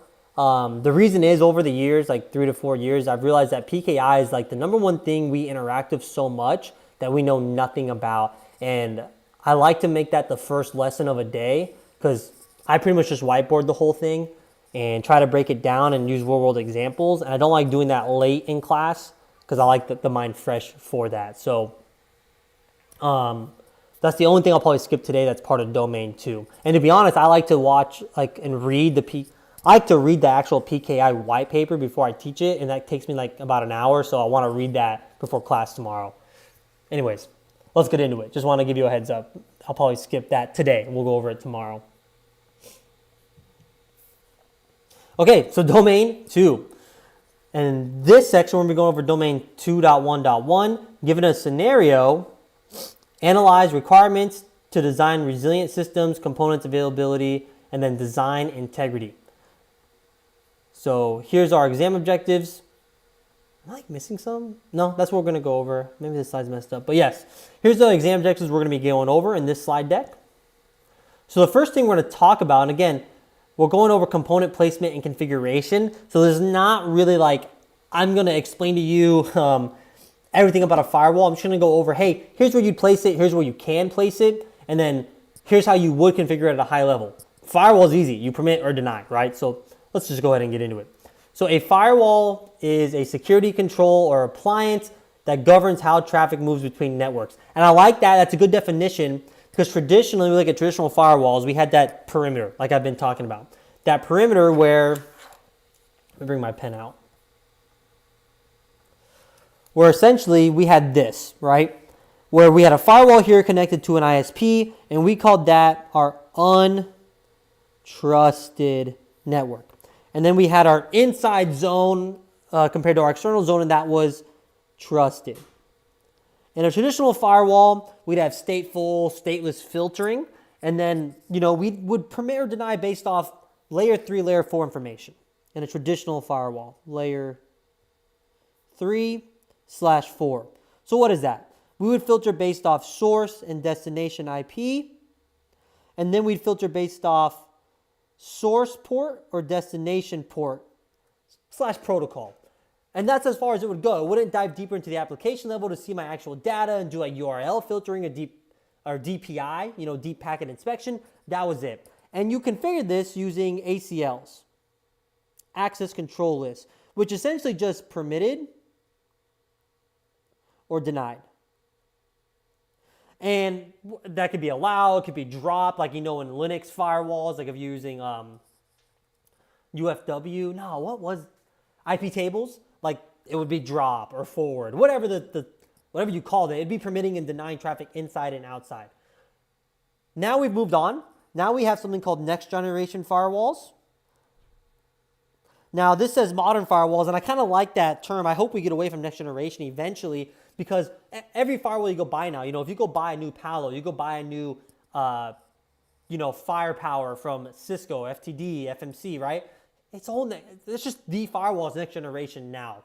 Because next generation used to describe, okay, we do DPI, which means we can actually decrypt the TLS sessions and then re-encrypt on the other side, almost acting like in between, a proxy. And we can do deep packet inspection, even on end-to-end encrypted traffic within our enterprise. Next generation allowed us to do URL filtering. It gave us IDS/IPS capabilities, layer 3, 4, and 7, and it could do this with LLM enabled. So large learning model that pretty much did something called user behavior analysis. It would take all this information of how the enterprise typically operated.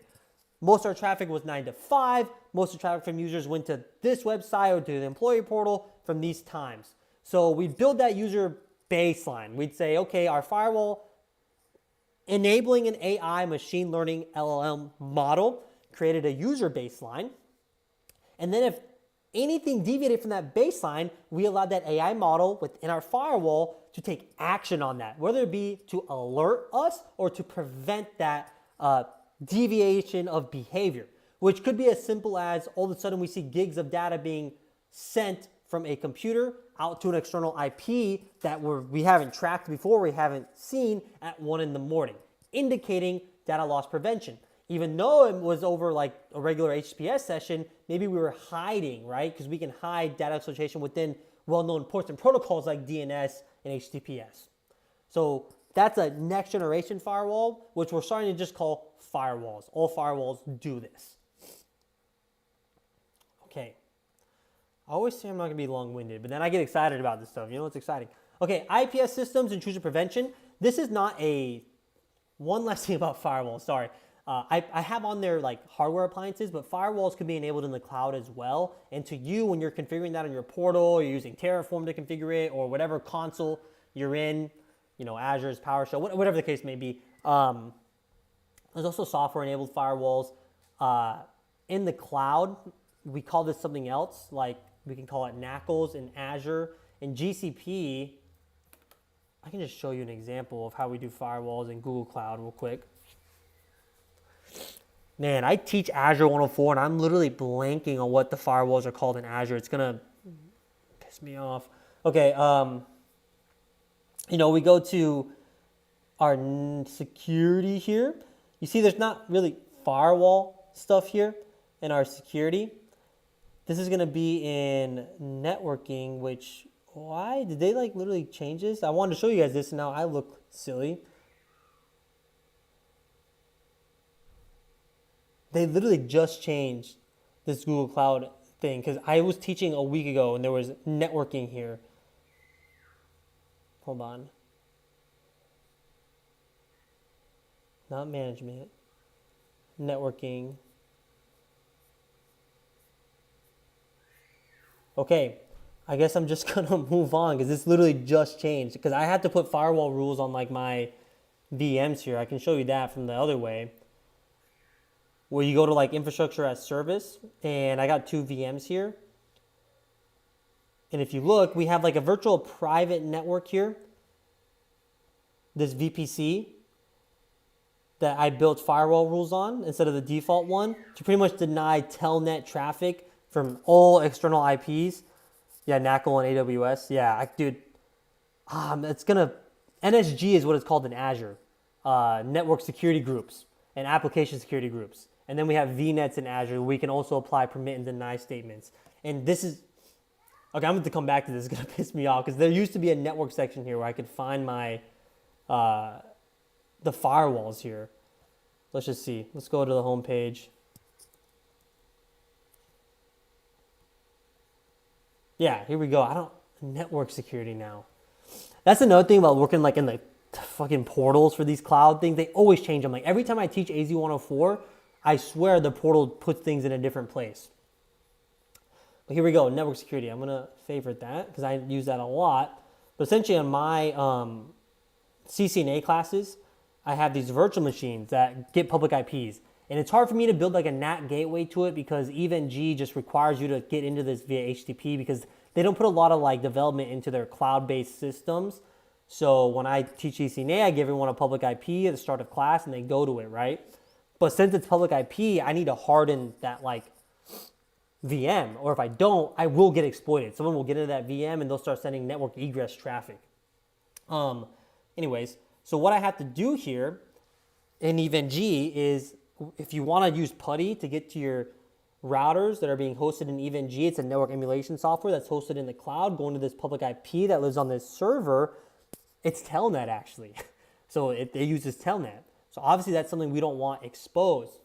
So what I do for myself is These ports are the telnet port ranges that it uses, EVE-NG specifically. And I have to come in here and add the public IPs. And since I travel a lot for teaching, I put in a lot of public IPs. But when when the students are in class with me, we're all on my hotspot, wherever the case may be, or the same public Wi-Fi. So I just add the public IP in here, and it allows just us to telnet to this port. Now, yes, I know you guys are probably I need to clean this up, right? There's a lot of different public IPs, but yeah, that's just an example, right, of firewalls that aren't just like hardware related. Okay, I need to move on. I need to go a little quicker. I need to get through domain 2 today. Okay, IPS systems. So intrusion prevention systems are designed to detect and actively block malicious traffic. IPS detects and blocks. Okay, it's in the name, intrusion prevention system. This doesn't have to be a hardware appliance. You can do this in a firewall. You can do this in your router. You can do this in your load balancer. You can do this in your proxy server, IPS functionality. You can do it in a SIEM or a SIM. You can do IPS, IDS in a host-based appliance like your EDR or XDR. IDS is intrusion detection. So detection is exactly what it says. It just alerts you. It just evaluates. It just monitors. It can't actually block anything malicious. Okay, vulnerability scanners. A vulnerability scanner is just a tool that can reach out and do credentialed or uncredentialed scans or different scanning types across your entire enterprise based off IP and alert you of any common vulnerabilities. So, and if you guys know this, put it in the chat. What do you guys use what do we use in our DoD environments?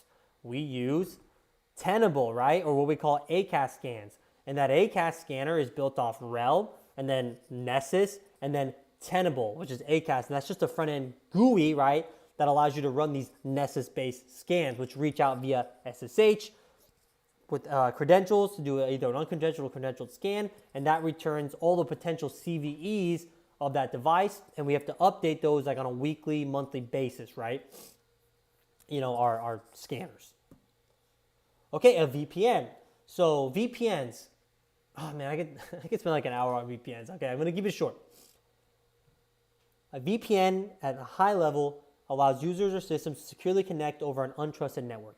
We used VPNs originally to connect different geographically dispersed offices over a basic ISP connection. Because prior to that, if you wanted a direct connection between my office in Phoenix and my office in LA, you had to buy a dedicated circuit, which was low bandwidth and a lot of money a month. So what we did is based off our basic broadband ISP business connection, which could be a fiber now, we have regular ISP connection, but we can build a VPN tunnel that makes our different sites feel directly connected. And then we can add encryption on top of that to protect the sensitive data that could be going over an ISP network that we don't trust because we don't control it. Now, that was like the first instance. Now VPNs have moved to remote workers, where remote workers build a remote VPN to some sort of VPN concentrator. Again, high-level terms, that could be a router, firewall, whatever the case may be, to access enterprise resources that would be considered what we call an intranet that are not exposed to the public internet. So that's for our remote workers to access company resources. Okay, network access control.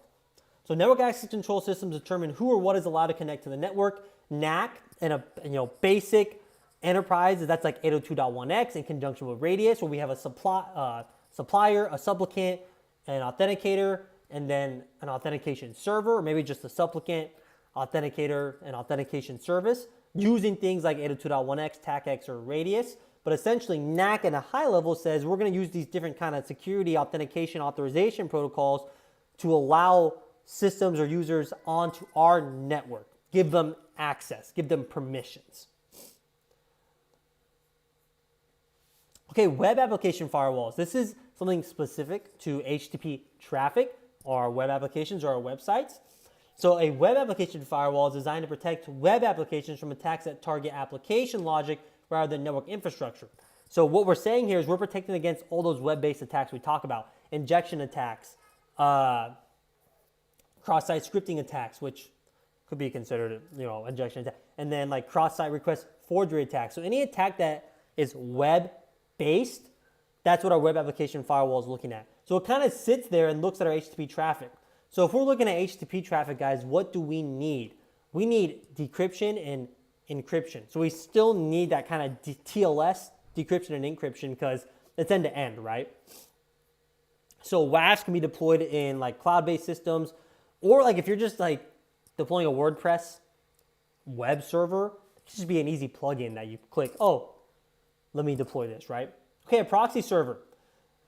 A proxy server, whether it's reverse or forward, just acts as an intermediary between clients and external services. That's it. So they're just deployed in different ways. And proxy servers could have multi-function capabilities as well. Like it could do like URL filtering and stuff like that. Like I've deployed proxy servers before that load balance. They're a proxy server. They do the NAT for us, and they also block websites for us.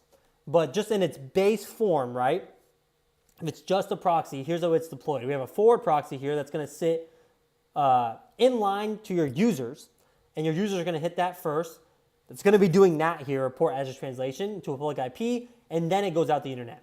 Reverse proxy sits in front of like your servers, not your users, and says, hey, when a user wants to connect to my website that's being hosted on these servers, it's connecting to this public IP, and then I'm translating that and sending it out to my actual servers here that are hosting the code, the front end, back end, and databases. So these servers here never get exposed to the internet. It's just this interface on that proxy that gets exposed to the internet. Network connection, right? An API gateway. So an API gateway, let me come here, manages access to application programming interfaces. APIs are critical to modern architectures, but are often directly exposed to the internet, making them attractive targets. Yeah, so if you have a, what we call backend API, so it allows like developers to interact with whatever service or application you're running. We say back end, it's because it's going to like not the database, but it's going to the backend application and logic. We have to expose that. We have to allow people to connect to that and to send API calls or requests to it. So it's public. So it's vulnerable, just like any other public IP is essentially. It's vulnerable to denial of service attacks. Even though obviously the API backend gateway will be a URL that has to be in like DNS and stuff. But okay, taps and collectors. So network taps are hardware devices that provide a copy of network traffic without interfering with it. So that's just, hey, we are gonna do, packet inspection, I guess. Really, it's more like a TCP dump. We're just gonna collect the packets, put it in a PCAP file, and then give it to you in some way so that you can open it up in Wireshark and look at the packets yourself. So that's a tap. Yeah, span, RSpan, ERSpan. Yeah, span, local, RSpan, you can send it out to a remote, and ERSpan, you can send it past your enterprise through a GRE tunnel. They go over that in CCNP actually. But honestly, in my day job, if you guys work with Cisco IOS XE, you really don't even need span to do packet collection. There's actually something called collection monitors, and the command is just monitor. It's like monitor the name, and then you do the interface, inbound, outbound, or both, and then you hit collect, and then you type in start, and it collects in the background, then you stop it, then you can export it to a PCAP file, save that to the flash on like your router or iOS XE switch, and then you can like win SCP, or you can TFTP that file to your computer, however you want to do it, and then open that up in Wireshark, and it'll collect everything on the interface you specified.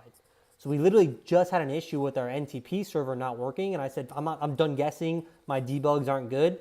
We did a packet capture on our iOS XE. And Nexus switches also do the same thing. What was it called? It's called ETH Analyzer, and you can do a full packet inspection on your Nexus switches in your data centers.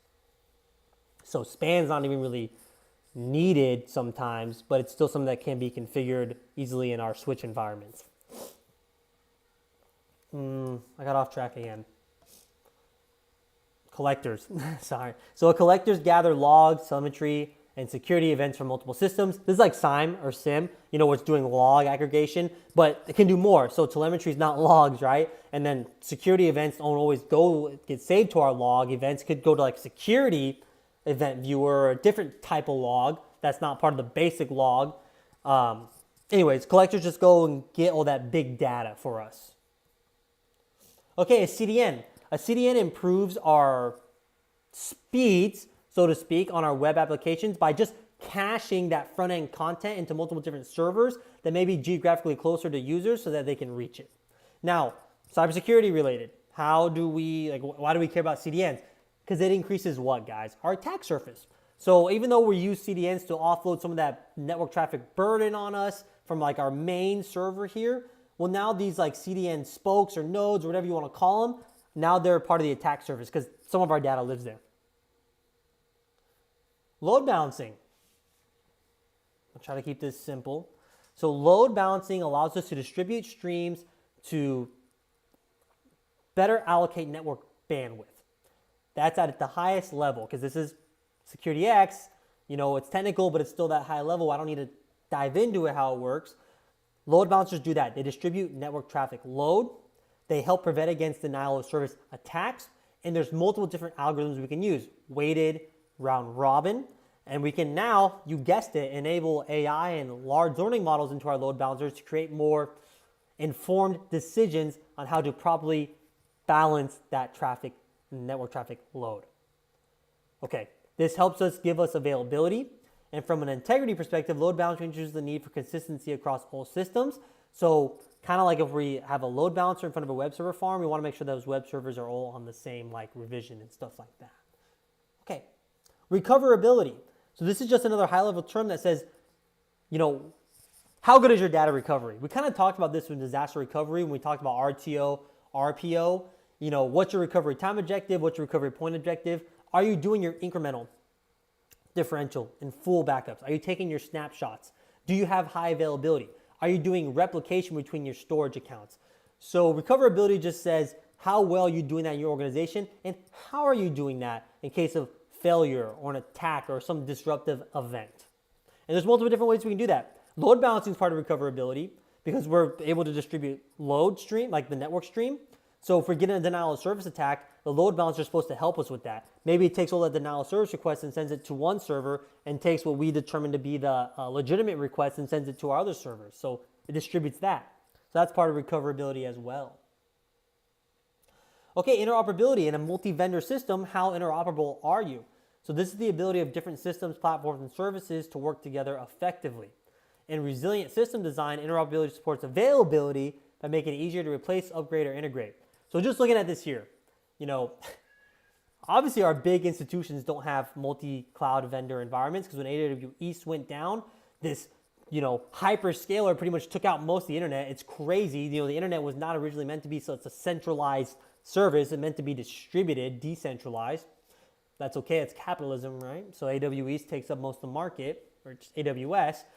But let's say we did have this. Let's say we did have a multi-cloud environment where we had 3 different cloud bills and our company signed off on having 3 different cloud bills. Let's say that's in a special world that we do that. How do we make this interoperable? How do we put a front end here, a back end here, and a database here? It's possible because a lot of those protocols are still the same. You know, if it's SQL between database and back end, SQL can talk here. If it's REST API and JSON between back end and front end, that can talk here. And we can build our connections to each other because it's still just IP reachability between these cloud services. And then we can even automate this all using the same language like Terraform. So there is possible ways of interoperability between cloud vendors and even on-prem to cloud. I won't spend too much time. I don't know if you guys can tell, but this is a more exciting section for me. Geographical considerations. So we kind of already talked about this with data sovereignty, saying, hey, where you're deploying something matters, but beyond that, if you're processing customers from a different geographical region, you have to be aware of that as well. So a lot of times, you know, international organizations, like in the US, may just follow GDPR, period, when it comes to like their marketing. But with technology, a little easier because we could have servers running our e-commerce site in Europe under the .eu domain, and it all runs there. We could have a separate team for that, and then a separate infrastructure and team for America. But it's just something we have to consider if we're doing international business. Okay, vertical versus horizontal scaling. So 2 different ways we can be elastic and scale. A lot of this scaling technology and techniques really, you know, boomed with the cloud because the cloud is part of that. The cloud says you should have elasticity and easily scale. So we'll go over the differences between these two. Scaling in general just means adding more resources to an increased load or workload. Vertical scaling involves adding more resources, compute, storage resources to a single device. So I buy a whole data center rack, outfit it with compute and storage, and I don't use all of it, I use half, and then we have an increased load, and I say time to provision all that RAM, CPU, and GPU that I had just laying there, or time to provision all that storage that I had just sitting there. That's vertical scaling, a single node being scaled up in resource. Horizontal scaling is more about pooling resources. So let's say I have a container cluster managed by Kubernetes in the cloud, and I have so much CPU and storage dedicated to this, and then I start getting more and more and more, and I say, let me build another cluster over here, and then pool those resources together and manage them all via Kubernetes. That's horizontal scaling. Persistence versus non-persistence. So persistence refers to whether a system retains data or data state locally across restarts. So persistent systems store data on local attached storage. Non-persistent systems improve availability by allowing failed components to be quickly replaced. So if a system fails, a new instance can be created, added to the service with minimal effort. That's like containers, right? That's the nice thing about them. We can just download container images from Docker, deploy our code to it, and boom, it's good. But we can still have a persistent disk attached to it for like storage things, like, you know, whatever, like just general storage use capabilities. Okay, quiz time. Let's do it, and then we'll take another break because we did like 3 slide decks, I think. Not here. I don't know why it keeps going to this fucking, because that was the last browser I used.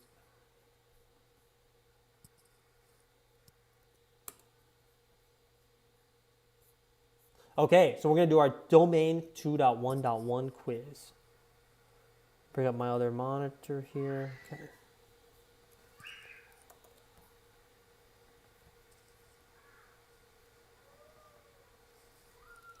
Okay, so question 1. A company exposes several APIs to third-party developers and has experienced performance degradation due to excessive requests and abuse. The security team wants to enforce authentication, limit request rates, and protect back-end services without modifying each application individually. Which component should be implemented? Okay, let's read that again. You think it's C, Jeremy? Let me reread this again. So APIs, right? So probably like API gateway is the answer. A company exposes several APIs to third-party developers, experience performance degradation. API gateway. Cloud computing, yeah. Limit request rates to protect backend services without modifying each application individually. Which component should be implemented? Yeah, we'll go with API gateway.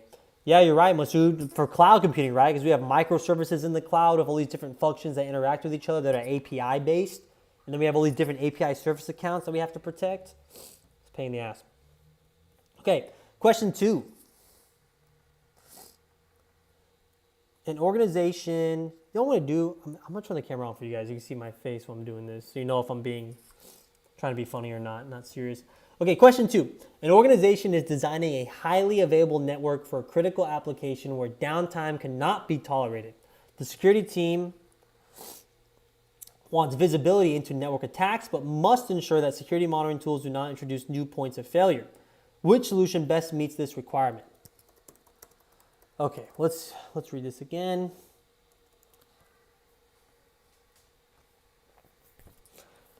Highly available network for critical application where downtime cannot be tolerated. Security team wants visibility. So pretty much that first sentence, I'm just going to get rid of because now we're getting into what security team wants. The security team wants visibility into network attacks, must ensure that security monitoring tools do not introduce new points of failure. Okay, so what we're talking about there is we don't want to really increase attack surface and we don't want to stop network traffic. That's what we're talking about, points of failure. Because we talk failure, that means traffic literally fails. So which solution best meets this requirement? So critical application, so I'm going to get rid of C because a WAF is just web application, right? A forward proxy to inspect outbound traffic, that doesn't help us at all with network attacks, right? So the only 2 answers, A or B, and both work in the real world, but obviously since that points of failure is kind of what I'm looking at, I'm gonna go with B. Yeah, good job guys, B. Intrusion detection, because we get the visibility, but we don't introduce a new point of failure, even though it still increases attack surface, but okay. Yes, prevents and then IDS detects. Oh shit, hold on. Okay, question 3. An organization deploys its application across multiple geographic regions to improve resilience. After a regional outage, Users report seeing outdated or conflicting data depending on which region serves the request. What is the most likely cause of this issue? Yeah, you know when this happens in real world? During asynchronous replication. So I've talked about that before because it's a cloud technology. So cloud's always on my mind, right, guys, in our day and age. But asynchronous replication is pretty much like I save a file, it puts that file into like a bucket, and then it waits like 15 minutes, and then sends that bucket to the other region I have in my storage account. Now, what if within that 15 minutes I change it again and I get a new bucket? Well, sometimes, like it's not supposed to, but sometimes if you do asynchronous where it has that wait time, it pulls all those buckets together and it could give conflicting information during that replication, right? So I'm gonna go with C here. Inconsistent data replication between regions. So after regional outages, report seeing outdated or conflicting data depending on which region serves the request. And yeah, that's literally asynchronous replication, right? Because let's say we do an hour, 2 hour synchronization. What's our recovery point objective? If it goes past 2 hours, some data may not go to that certain region because we'll always have like a primary region and a secondary region. Always, always, always. If you're going to one single like shared drive. And I talk about the cloud a lot, but this even happened in like data center storage area networks, right? With NetApp, we would do asynchronous replication, and that would happen all the time. Depending on what shared drive you went to, and if you went to the one in Germany or the one in Iraq or the one in Qatar, you may have different files there that aren't as updated. Okay, question 4. During the security architecture review, an organization identifies that attackers can gain access to internal systems if a single perimeter control is bypassed. The security team wants to limit lateral movement within the network while maintaining operational stability. Which design approach best addresses this concern? So obviously this is network segmentation. So Azure and GCP also have East and West regions. So like that's a common thing for the cloud. I don't know AWS, like what it's called. Like Azure will be like US-East. No, it'll be like AZ-East-US1 and then 2 and then 3. Yeah, all cloud providers will do that. Let's see. Lateral movement. We need network segmentation, right, for lateral movement because it's going to be internal or wherever in our network. So it's not going to be to allow additional ports. It makes sense. Replace IDS sensors. No, because IDS doesn't actually sit in line every time. So it's not going to, like IPS could stop lateral movement if we're able to see that lateral movement happening, but it's not an inherent control and it's not always sitting in line on the network, right? It may be sitting towards outbound, not in between subnets. So we're going to go with D here. Implement internal firewalls for network segmentation. That's not always the best answer. I feel like this is more for the cloud, right? Because firewalls, like in Azure, we deploy VMs, guys. You put those VMs in a VNet, and that VNet is like per region, but not per, it's per zone, right? And we didn't get into it. Anyways, yes, implement internal firewalls. This is more cloud-based, though. You're not going to put a firewall between each VLAN on a traditional enterprise. Okay, question 5. An organization runs a customer-facing application that must remain available during server failures and traffic spikes. The application uses multiple identical backend servers. However, users sometimes experience inconsistent behavior depending on which server handles their request. Which design issue is most likely causing this problem? Yeah, so this is a good one. We don't have proper versioning control on our backend servers, meaning some could be different revisions, right? That's essentially what's happening. So that is the backend systems lack configuration and state consistency. Nothing about scaling. The load balancer not performing health checks. Health checks is more like almost like an SNMP function on that load balancer, like, oh, this CPU, this RAM with utilization, stuff like that. But if we're just getting inconsistencies, then that's exactly what it is, right? That backend systems lack configuration and state consistency. Okay, last question here. So question 6, a company wants to ensure that critical systems can be restored quickly after a ransomware attack while also ensuring that restored data is accurate and trustworthy, okay? Which design consideration most directly supports both availability and integrity? So remember, we talk about recovery. We have our recovery point, recovery time objectives. Even though we don't dive into them here, it's still what it is. And then we want integrity. So we want good persistence on our network. We want good snapshots, good backups. So I'm going to go with A here. Well-tested backups with defined recovery objectives. Now, D covers one of those, right? Like the integrity, but it doesn't cover, the availability. Yeah, immutable. Yeah, a lot of times, like our embedded systems, they have a lot of immutable stuff. Same in the cloud too. Awesome. Yeah, so A. All right, guys, let's go. 100%. I'm going to take another little break. I got to go get a charger for my camera too. It's 4:43, so we'll come back at 4:55. I'll put a timer up here, and then we'll continue on with domain 2.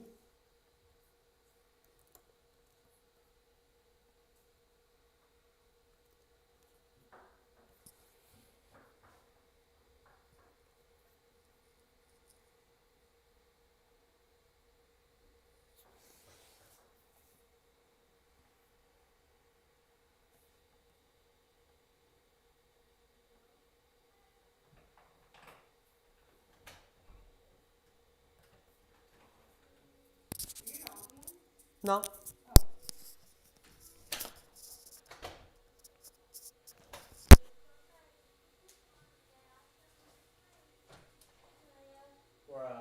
on a break.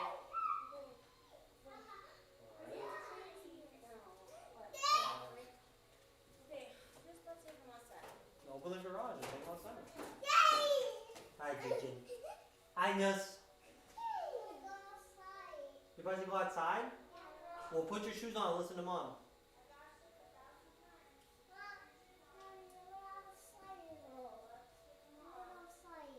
Well, go put your shoes on. Put your shoes on when we go outside. Go put your shoes on, honey. You've been fine with me since you got back from your girls trip. Think about it. Don't take them off.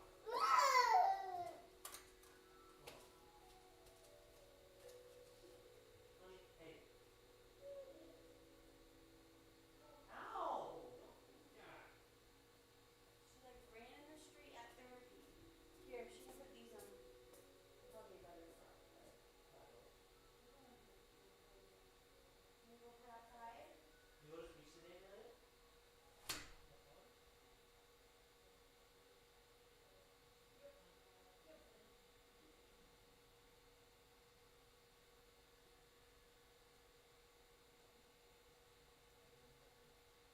What were you saying about earlier?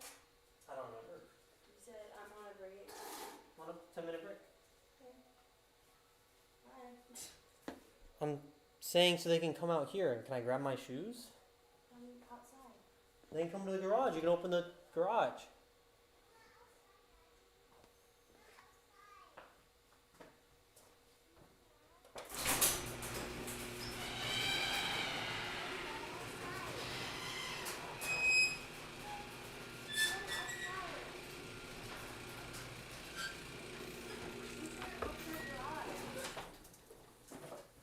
You want to just open that? I did. For what? Yeah, Daddy. Daddy, what a labor. So you can have one time. Oh, okay. Well, then you can just walk them around when they're ready. I do it all the time with them. That's loud. Not Huh? Open in the bathroom. Loud. I don't want to Loud, Daddy. Come here. Let's go to the backyard. Now. Come on, we're gonna go back. So we can play in the house. This is Did you poop too? No, I don't want to go. Why would I poop scoop? What? Why would I poop scoop right now?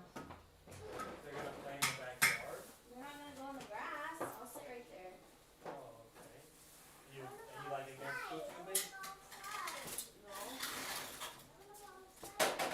Did you? I did it all weekend. Been working.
What's the matter? Daddy, I want to vlog you. I can't, honey. I'm teaching still. No, not cheating. I have to teach, honey. Oh, Why not?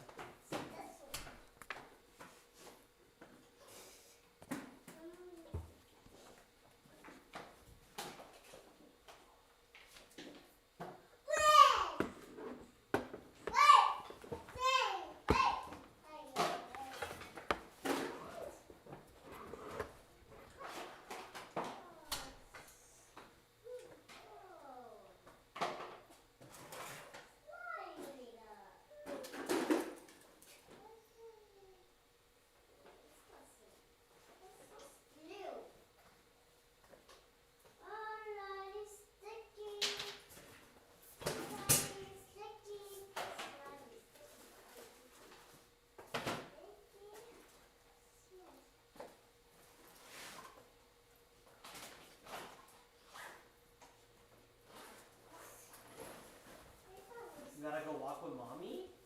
No, Daddy. I had to get your shoes on. More cheese. Ow, owie, owie. Ow! Ow! Ow! What, honey? Look, it's my water. Stop it, Adams. Ow! Ow! Hey, maybe sit on the other side then, huh?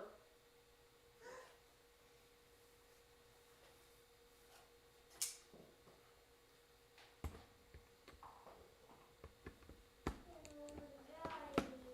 What, honey? Daddy, look, they got a finger. But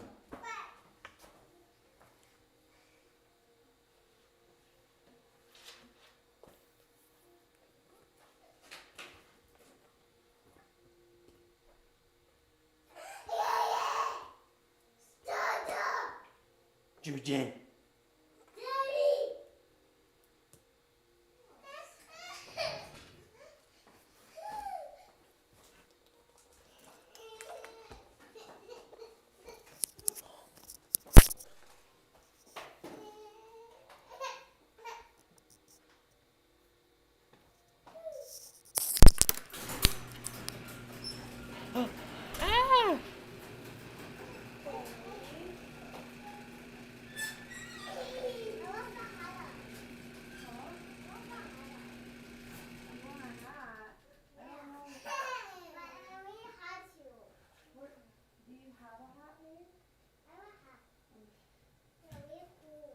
You're cold.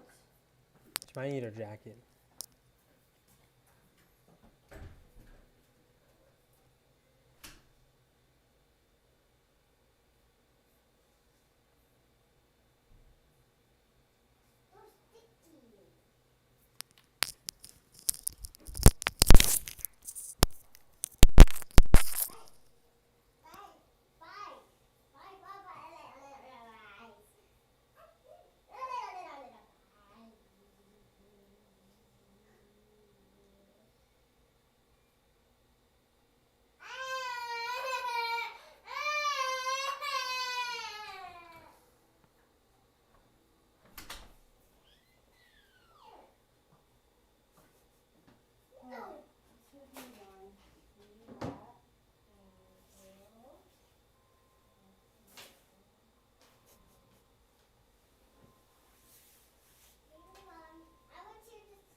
Have fun, girls.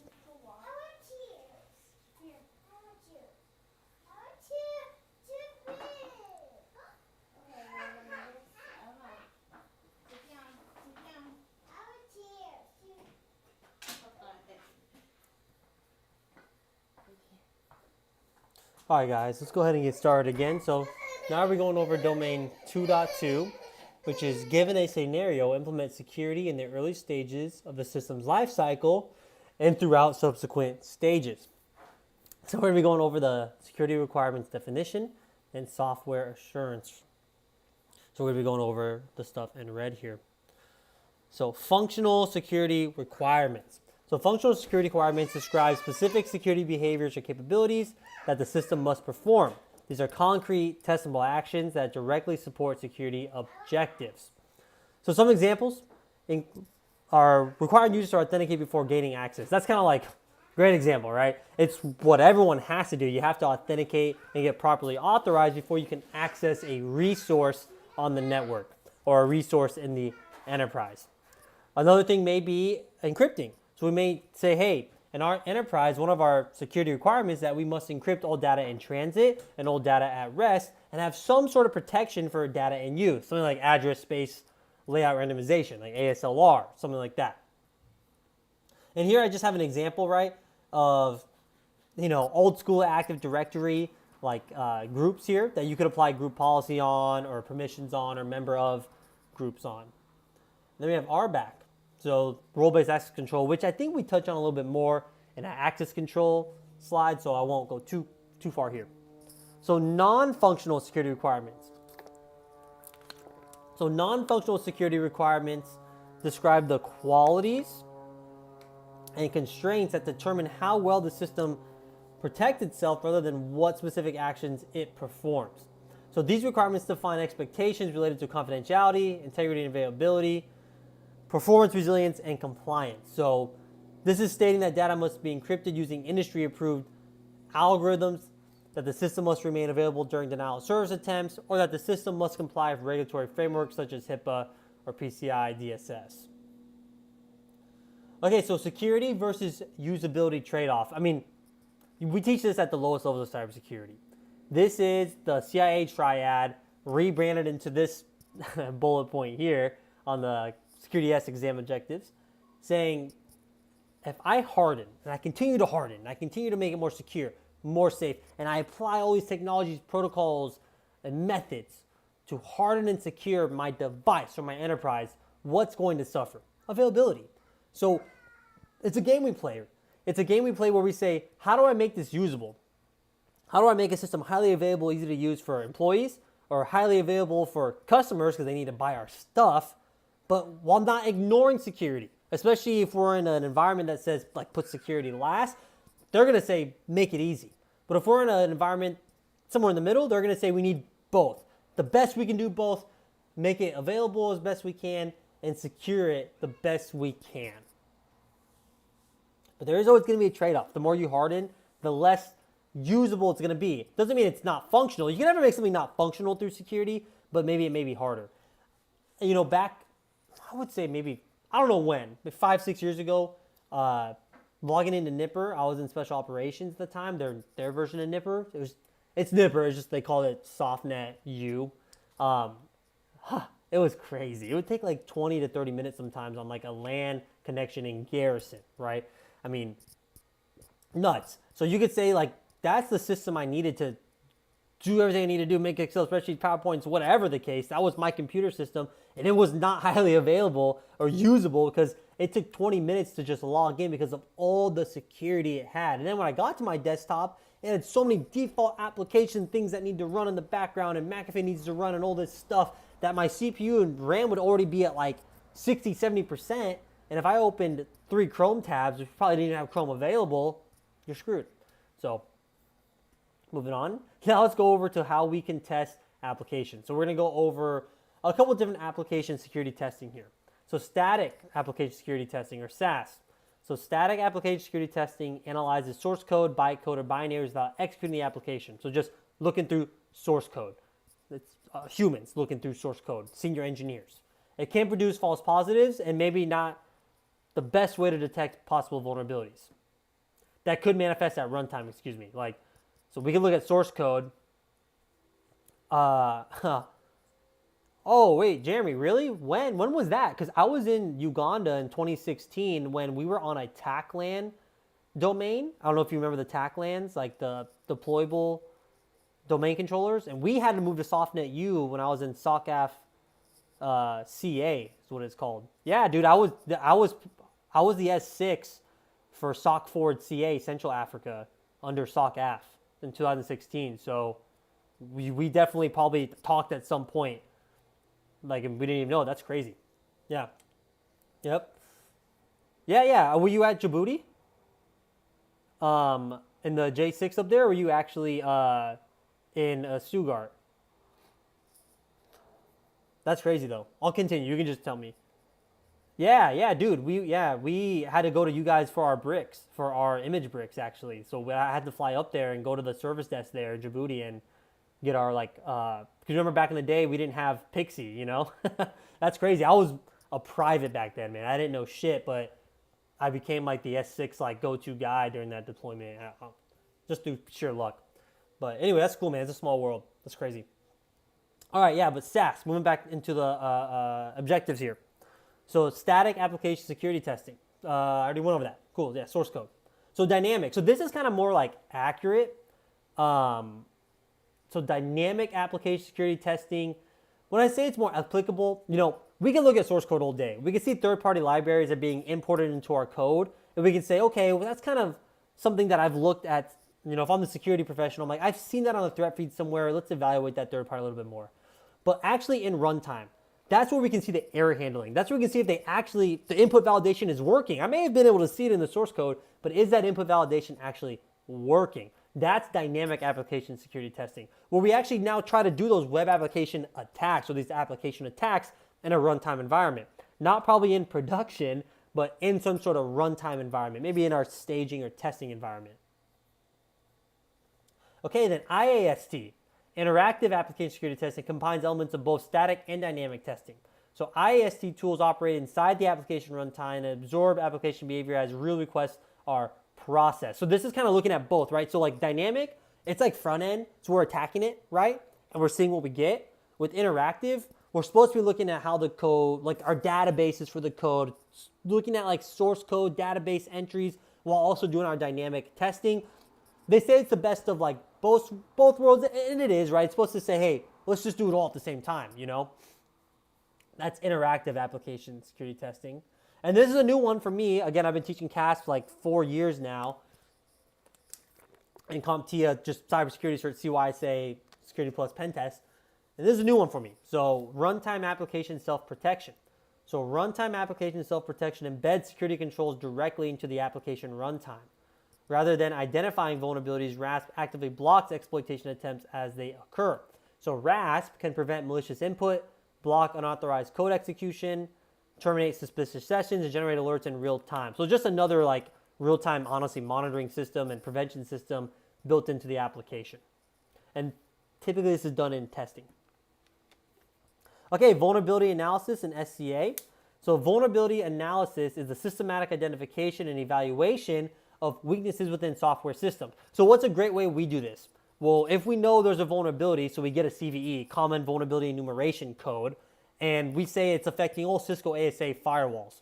There's going to be a CVSS score assigned to that, and that CVSS score is going to be in these stages, right? There's actually 4.0 now, but I just got this image from previous slides, 3.0, and obviously the higher in numerical value we go, the more impact that vulnerability has on a system or in enterprise. So as we're doing vulnerability scans, it comes back, we have a known CVE, we got to do vulnerability analysis and say, how does this affect our system? Or is this a CVE that affects the system or one that uses that system to go to the rest of our network, which is more dangerous?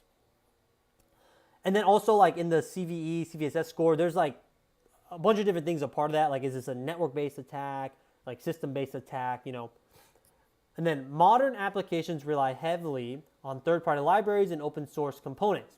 So software composition analysis, that's what SCA is, identifies these dependencies and evaluates them for known vulnerabilities, outdated versions, and licensing risks. Okay, we'll move on. Okay, bomb. Okay, guys, quick little personal story about this term bomb. I didn't know. I've been in IT 10 years. I've worked with vendors before. They just sent me quotes. I never really saw their bomb. And then I was a sales engineer for a couple months at Andrill, working for CLOS, if you know what that is, like the edge compute stuff, kind of like Packstar or DTEC. And my first sales summit was the first week I was working there. They kept saying bomb, and I had no fucking idea it meant bill of materials. And I had to chat GPT it. And I was like, fuck, maybe I'm not built for this job. Anyways, it was like a salesman job. Just a little anecdote there. Okay, we'll move on. So SBOM, that's a software bill of materials. That's just laying out everything the vendor is going to send to you or that you're going to purchase from that vendor. And typically the BOM is created based off requirements. So you kind of build that requirement with that vendor. So a software bill of materials is a formal inventory of all components used within a software product. It provides transparency in the software composition and enables rapid response when vulnerabilities are disclosed. And then formal methods. Formal methods apply mathematical and logical techniques to verify software correctness and security properties. Rather than testing for defects, formal methods attempt to prove that certain classes of errors cannot occur. Let's try to break that down a little bit. Nowhere in any cybersecurity meeting that I've been a part of, whether it's the DoD, ISSOs, ISSMs, or like I've done some like consulting with my buddies' companies, they're like pen test companies. They just team viewer in and run scans, but I've never honestly heard this thing formal methods. When I was looking into when I was like building this course, I was like, what are they talking about? What is CompTIA saying here with formal methods? So if we go back to the beginning of the slide deck and we're looking at system lifecycle and throughout. So implement security in the early stages of the system lifecycle and throughout subsequent stages.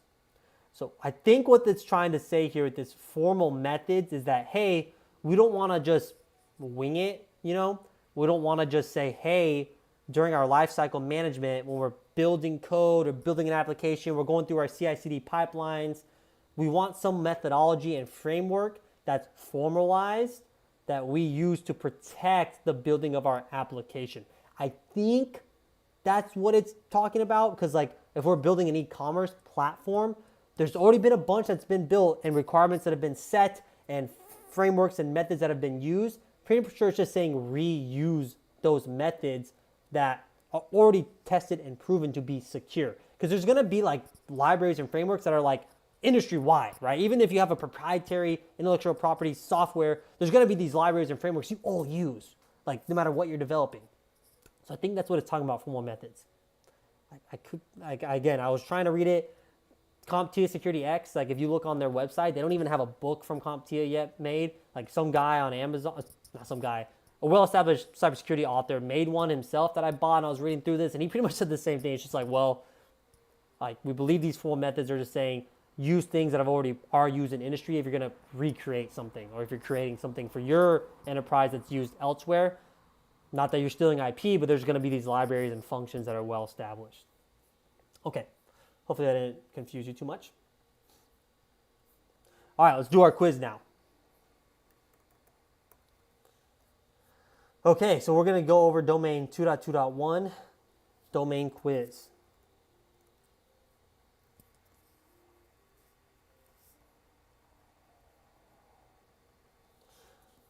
All right, so question 1. During the early planning phase of a new application, a security architect states that the system must enforce role-based access control, require multi-factor authentication for administrative users, and log all authentication attempts.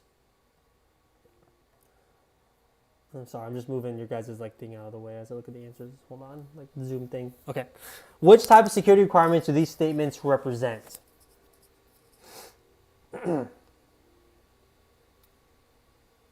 It's not C or D. We know it's talking about security requirements. So non-functional versus functional. It's going to be functional. Let's read the explanation here. Let's get some more clarity on this. So functional security requirements describe specific security behaviors that a system must perform. In this scenario, the requirements explicitly state what the system must do. Enforce role-based access control, require MFA, and log. These are concrete testable actions. Non-functional security requirements describe qualities such as confidentiality, availability, or performance. Okay. It's kind of like that argument quantitative or qualitative, right? It's like, or like frameworks versus like actual SOPs, where frameworks like you want to do least privilege and your SOPs like to do least privilege, right click this user and set permission. If they're part of the J3, give them the J3 member group in our enterprise. So makes sense. It's a good way to look at functional versus non-functional. Okay. Question 2. An organization wants to identify vulnerabilities that only appear when an application is running, such as authentication log flaws and session management issues. The security team also wants to test the application from an external attacker's perspective without access to the source code. So that rules out that IAST, right? Because IAST combines both. So this is dynamic. This is dynamic application security testing. Remember, this is in that runtime environment. This is, you built that web application, you deploy it to a container, you run that container, you make it publicly available. Well, excuse me.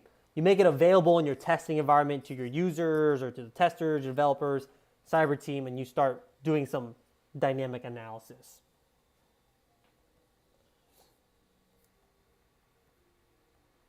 Question 3. A development team embeds a security component directly into an application's runtime environment to automatically block malicious input, prevent unauthorized code execution, and terminate suspicious sessions in real time. Which software assurance approach is being used? All right, this is that one that's like new to me. But I think it's RAS because it's not A or C. It doesn't describe that. So directly into an application's runtime environment to automatically block malicious input. IAST, SAST, and DAST doesn't block anything. It's our test to see what happens, how it happens. Vulnerability analysis also doesn't block anything. That's just looking at the vulnerabilities and saying, what could happen if this gets exploited? So really the only answer, even if you didn't know what RASP was, the only one that makes sense is B, runtime application self-protection. Kind of makes sense too, self-protection. All right, awesome. That is another 100%, guys. We're killing it. Okay, let's move on to domain 2.2.2 now. I need to go a little bit faster. I don't want to run out of time again.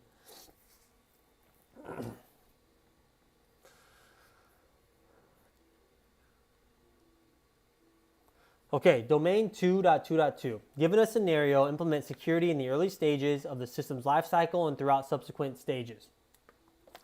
So now we're going to go over CI/CD, those pipelines, supply chain, and end of life. So this is everything we're going to go over here. Okay, so before we start, if you've never been part of a development lifecycle, and I don't mean just, going through like replacing switches, even like the migrations that you did, Jeremy, the SoftNet U, CI/CD is more like development based, not really directly correlating to IT based things. Now, there is a big difference because us doing lifecycle replacement, updating a configuration on like a network device, migrating over to a new domain, there's some elements of this, but a CI/CD pipelines were built to deploy code and applications to production, not necessarily IT services. We have different kind of methodologies for that. Like if you look at ITIL, IT service management, obviously it's getting combined now with like DevOps, but it's a little different. So if you guys have never been in a development lifecycle where you've deployed an app, whether that be a mobile application, web application, a third-party app that runs on computers, or like embedded systems, game development, some of this stuff may be like, when do I do this in the real world? Well, cybersecurity in different environments works with developers a lot rather than just IT and network enterprise systems. So they embed themselves. So Terraform and Ansible, Masood. Okay, so software engineering, right? Software engineering, those are the jobs where you're developing applications to be sold to the public, right? That's the guys that develop Uber. That's the guys that make that functional. Behind them is going to be DevOps and platform engineers that provision infrastructure using infrastructure as code. And they use tools and coding applications like Terraform and Ansible. IAC, infrastructure as code, yes.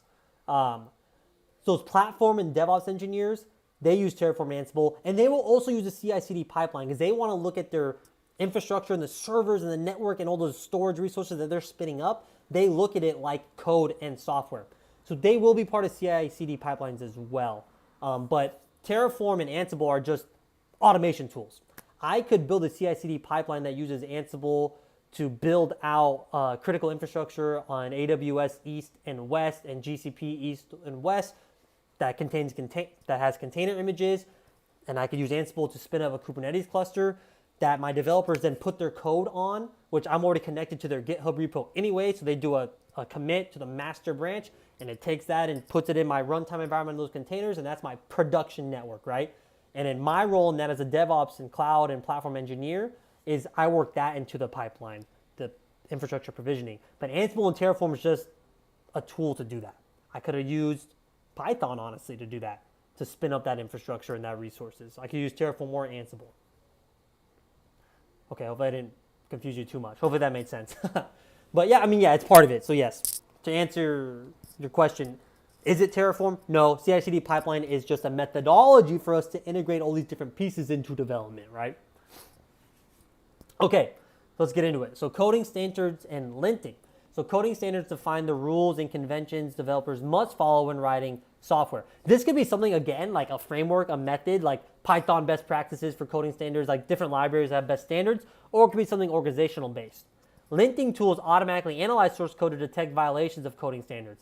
This is like if I open up, let me open this up for you guys. VS Code, check it out. And let's say I make a Python file. So let's say I make test.py. Oh, that's already there. Yeah, I would assume I'll just do test. And I do this extension and I type in Python. Well, they used to be Python lint fixer, like right here. PyLint, let's install it. Help your productivity, right? And when I make this Python script, let's just say I make a simple variable. Again, I'm not a developer. Let's just say I import NetMiko, right? That's a library, right? So you see, I'm already like, it's giving me this like red here. It's like, like this is not a library, right? So you might have to put like from NetMiko import collector. What does it know? It's like net collector or something like that, right? And so this PyLint will tell you when something's wrong or not. And the reason this is wrong actually though is because I haven't did a pip install of NetMiko, so I haven't installed a NetMiko library into my Python application on my computer. So it's like, whoa, this is not a library. Like this is not a function, you know? So one thing it probably does have though, like if I do import JSON, see? Now the red went away, now it's yellow. So, cool. Okay, I need to go faster. Sorry about that. But that's linting, just to help you with your code, or let you like know when things are wrong or bad. Okay, branch protection. So GitHub. It's so hard for me to teach. Okay. When we're working in Git, and that's our source control management. We have a master or main branch, and that's our production branch. We don't want anyone to just go in and make changes to that. It's just branch protection. It's just setting permissions on your branches. That could be your main branch, your development branch. You're not letting anyone just make changes to it, right? They have to make their own branch called junior dev branch, and yet they have to do a merge request or a DR, right? So, a PR, a pull request. So we just want to protect those branches. Simple. Want to make them immutable, make them not deletable, and make sure that you need to set actual permissions on a user's account. Okay, continuous improvement. So security threats constantly evolve, new vulnerabilities, attack techniques, and defensive strategies emerge over time. So continuous improvement is just at a high level saying, hey, cybersecurity isn't a one and done. We have to continuously assess and monitor our applications and be part of that development lifecycle to implement security best practices and standards. Okay, unit integration and regression testing. So let's go over this. So unit testing focuses on individual functions or components within an application. So from a security standpoint, unit tests validate that security critical logic behaves as expected. So if we put something like an input validation in, and that's part of a huge entire code base, that's unit testing. Like, does this little function here, this little module work within this object-oriented programming structure we have? Integration testing examines how different components interact with each other. So now we put this input validation in. Does that mess something up in the application logic down the road that wasn't intended?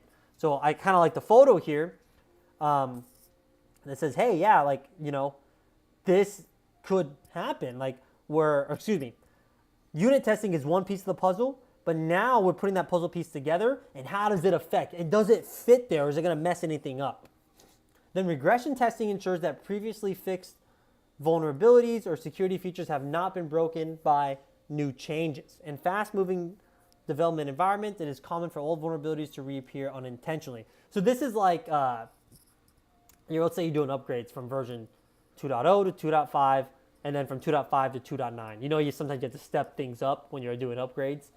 So when you go from 2.0 to 2.5, it may fix something, a bug, or a vulnerability, let's say, not necessarily a bug.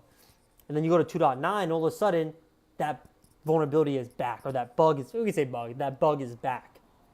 That's regression testing, meaning, whoa, when they made that upgrade from 2.5 to 2.9, they forgot to keep the things they did from 2.0 to 2.5. However that may have happened, it happened now, and now we need to test that. So it's really a quality control feature from the vendor that's producing that application or server or whatever, operating system. Okay, canary and automation testing. So canary testing is a deployment strategy in which new code is released to a small subset of users. I've always called this A/B testing. So this is where Facebook does this. I mean, all the major tech companies do this. So hold on, guys. I got to step away 1 second. 1 second.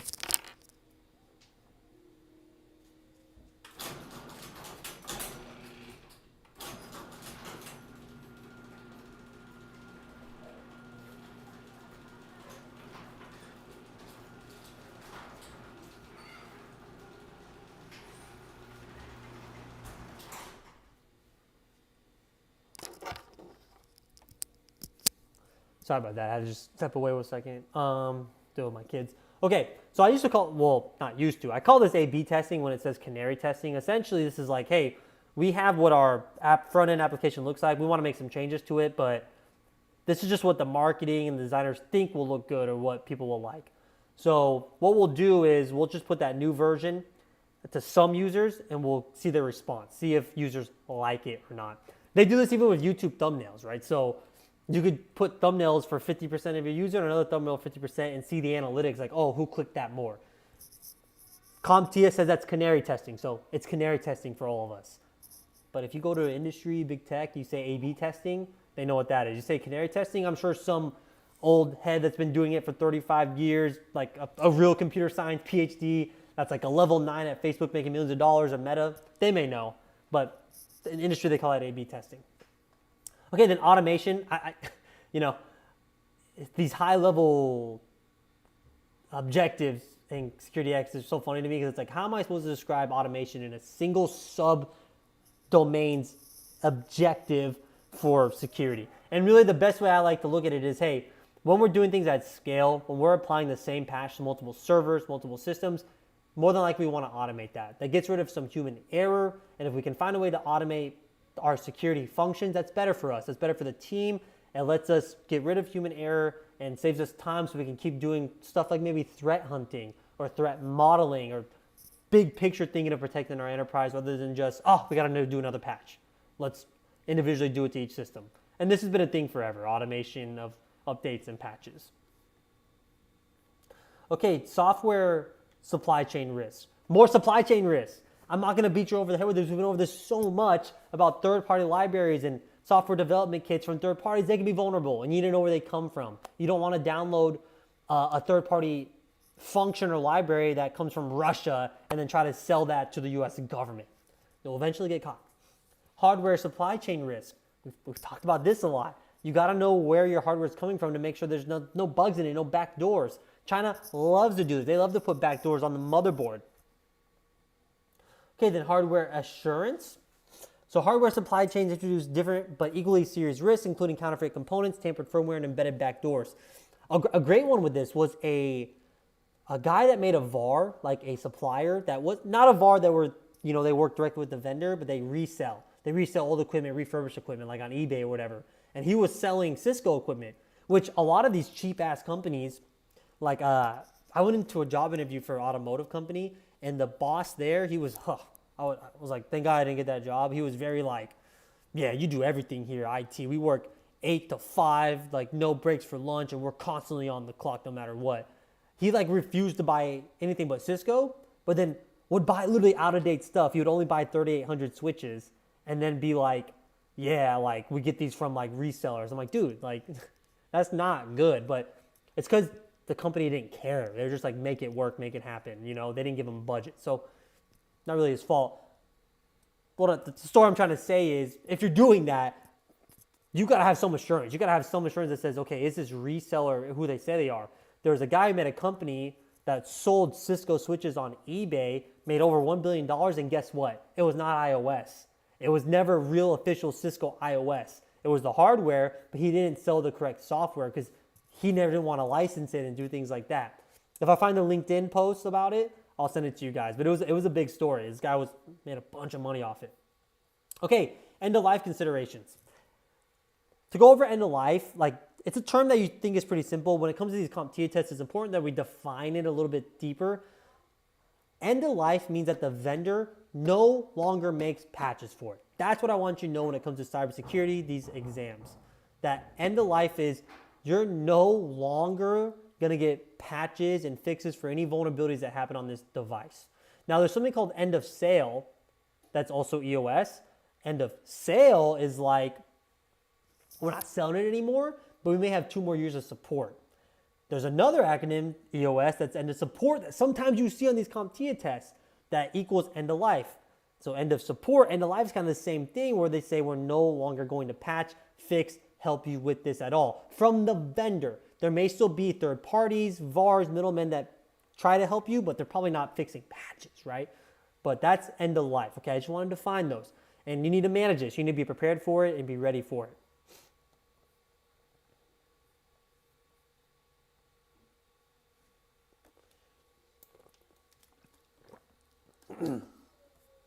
Okay, let's do this quiz and we're taking another break, guys.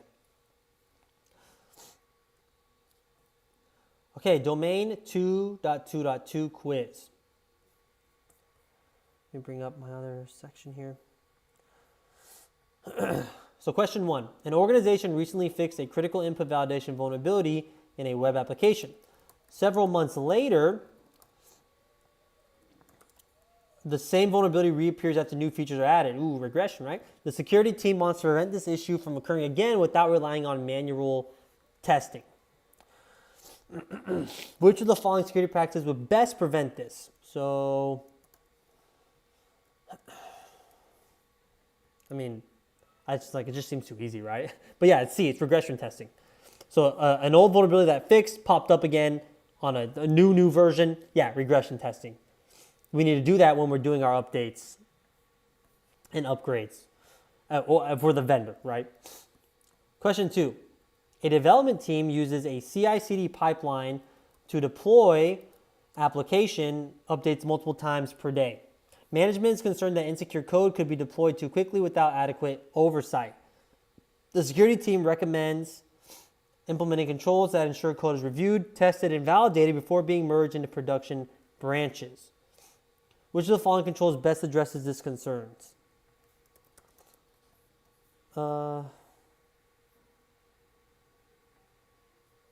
That is going to be branch protection. I got to step away 1 more second, guys, okay? Sorry. We'll go to the next question in a minute.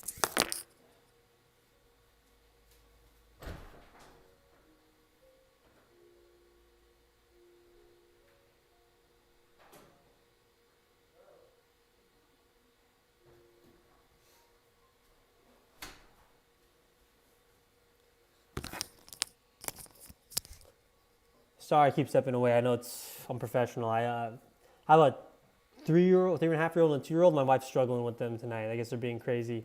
So I had to go just, set them straight a little bit. Okay, question 3. So a software company relies heavily on third-party open source libraries.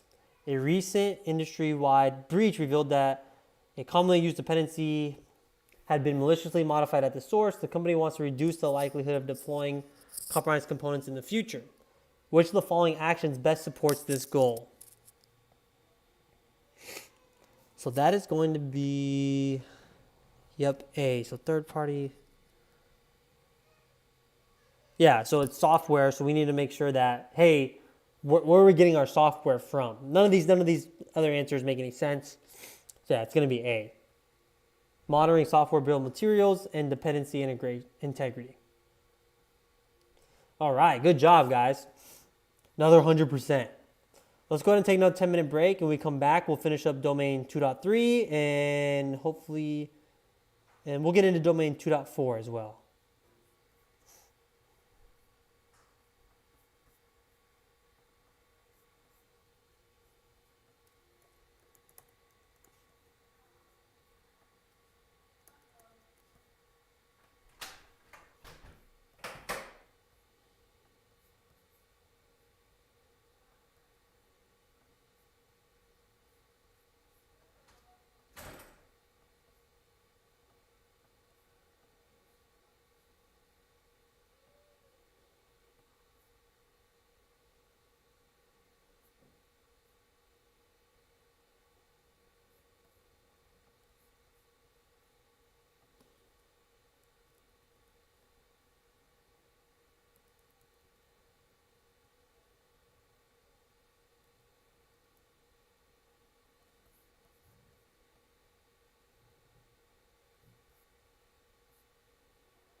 All right, everyone, let's go ahead and continue. So now we're going to go over domain 2.3.1 in our CompTIA SecurityX course, given a scenario, integrate appropriate controls in the design of a secure architecture.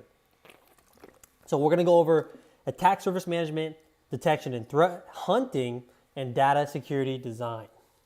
So here's all the objectives in domain 2.3, not too much.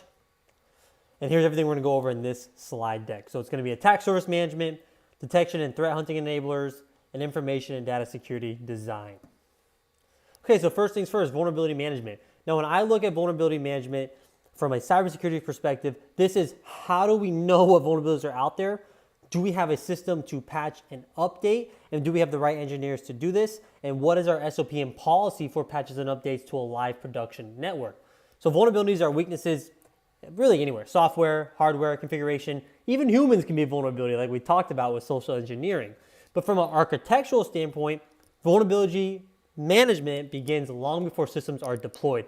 And what I think that says there, that bullet point is before we put a system in place, unless we're just like a startup that's going like fast, we look at what operating system is that? Do we allow that on our network? Do we want to allow it on our network?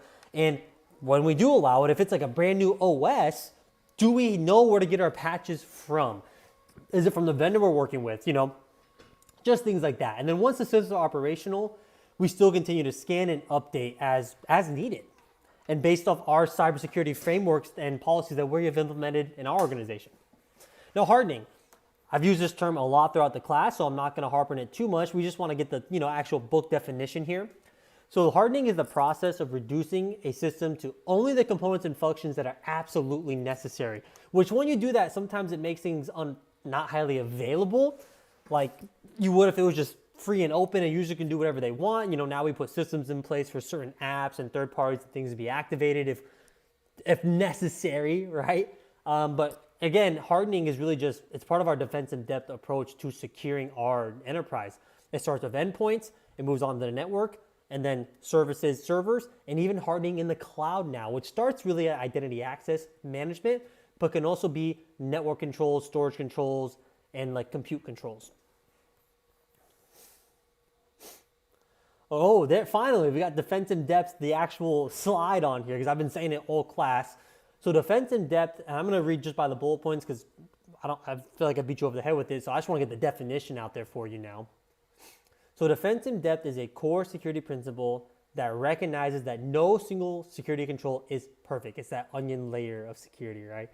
Instead of relying on one mechanism to protect a system, multiple layers of controls are implemented so that the failure of one control does not result in a complete compromise. So what are we saying there? Is that we don't just harden an endpoint. Hey, we deployed XDR, we're good. Nothing else. Hey, we got a firewall, put some rules on there. It's a system. It's an integrated, interoperable landscape that we must protect that starts from policies all the way down to the ones and zeros. Legacy components. So depending on your industry, you may have a few more legacy components, like OT environments definitely do. Depending on what applications you're using, you may also have a lot of legacy systems that the application was developed to fit this like old Windows server or something like that. But what do we do when we have them? Now, it's such an easy answer because you update them, you upgrade them, and that's just the easy answer. But that's not always the case because not every architecture is the same. It's so not common to sometimes upgrade these that frameworks have a section in there to say how to deal with legacy components when you can't upgrade. And so what you essentially do is you have to put in what's called compensating controls. If I have a legacy component in my architecture, a server, computer, whatever the case may be, I need to isolate that as best I can while it's still being available. I need to monitor that as closely as I can, and I need to harden it as best I can, knowing that I am not going to be able to patch a vulnerability because the vendor is no longer supporting this legacy system. Okay, detection and threat hunting enablers. So in modern security architecture assumes that prevention alone is insufficient. We must monitor, we must go look for the threats and be proactive in finding out, is there a threat in our network currently? In zero trust architecture, that's one of the core tenets, is always assume breach. Assume you're breached already, and that makes a lot of things easy on how you attack cybersecurity because we're going to assume we're breached. Okay, then I need to monitor, I need to log dive, I need to make sure that we are protected. Even if it seems like everything's fine, those APTs could be leaving undetected because they're so advanced, they have so much time and resources. Centralized logging, an essential part of that detection and threat hunting. So I always put a SIEM up there because that's what we use. That's modern day. It's Azure Sentinel, Splunk. There's a open source SIEM if you guys ever want to get some SIEM like under your resume, even if it's not Splunk, which Splunk does free stuff. But if you want to say I know about the functionality of SIEM, it's called WAZUH. So it's like WAZUH, and it's open source like SIEM, SOAR, and like I think like EDR, XDR. So a great way to kind of get that under your belt. But what centralized logging is, besides just looking at a single appliance like a SIEM, is taking all of our syslogs, event viewer, the var/logs and Linux devices, putting it in a central location so that we can build dashboards and index off that centralized server wherever we centralize it at. Like in networking, old school syslogs would be sent to like our syslog centralized server, the ones that get generated on local devices. But now in modern architectures, syslogs from network devices, logs from servers, logs from like Windows endpoints, MacBooks, whatever can be part of your MDM solution, but it'll get centralized somewhere so that we can do what we need to do from only one place. We don't need to log dive in every single device. Continuous monitoring. This involves the ongoing observation of systems, networks, and applications. This could be part of your vulnerability scanning. This could be getting alerts and checking dashboards on your IDS system. Again, this could be SIEM. I'm going to keep using that because a lot of these things and functions that we learn about are all done from that one SIEM Splunk appliance, right? And then alerting.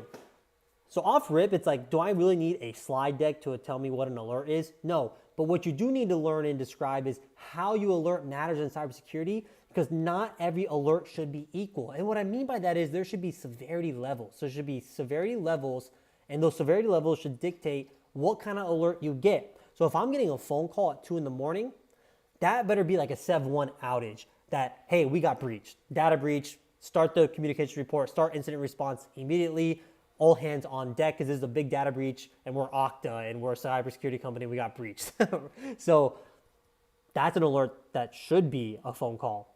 But if I'm just getting log messages that could be false positives, that could just be like daily things, I better not be getting calls about that. If it's like a severity 3, however we categorize it, and it's just a, oh, hey, this like thing flapped, but it came right back up. We need to address it. We need to do some triage on it, maybe some root cause analysis. But I don't need to be called at 2 in the morning, and I don't need to be like alerted if I'm the on-call technician. So alerting matters in that way. I know we all know what alert is, what alerts are, but we need to manage them properly so we're not inundated. We're not the boy who cried wolf when everything's an emergency. Nothing's an emergency.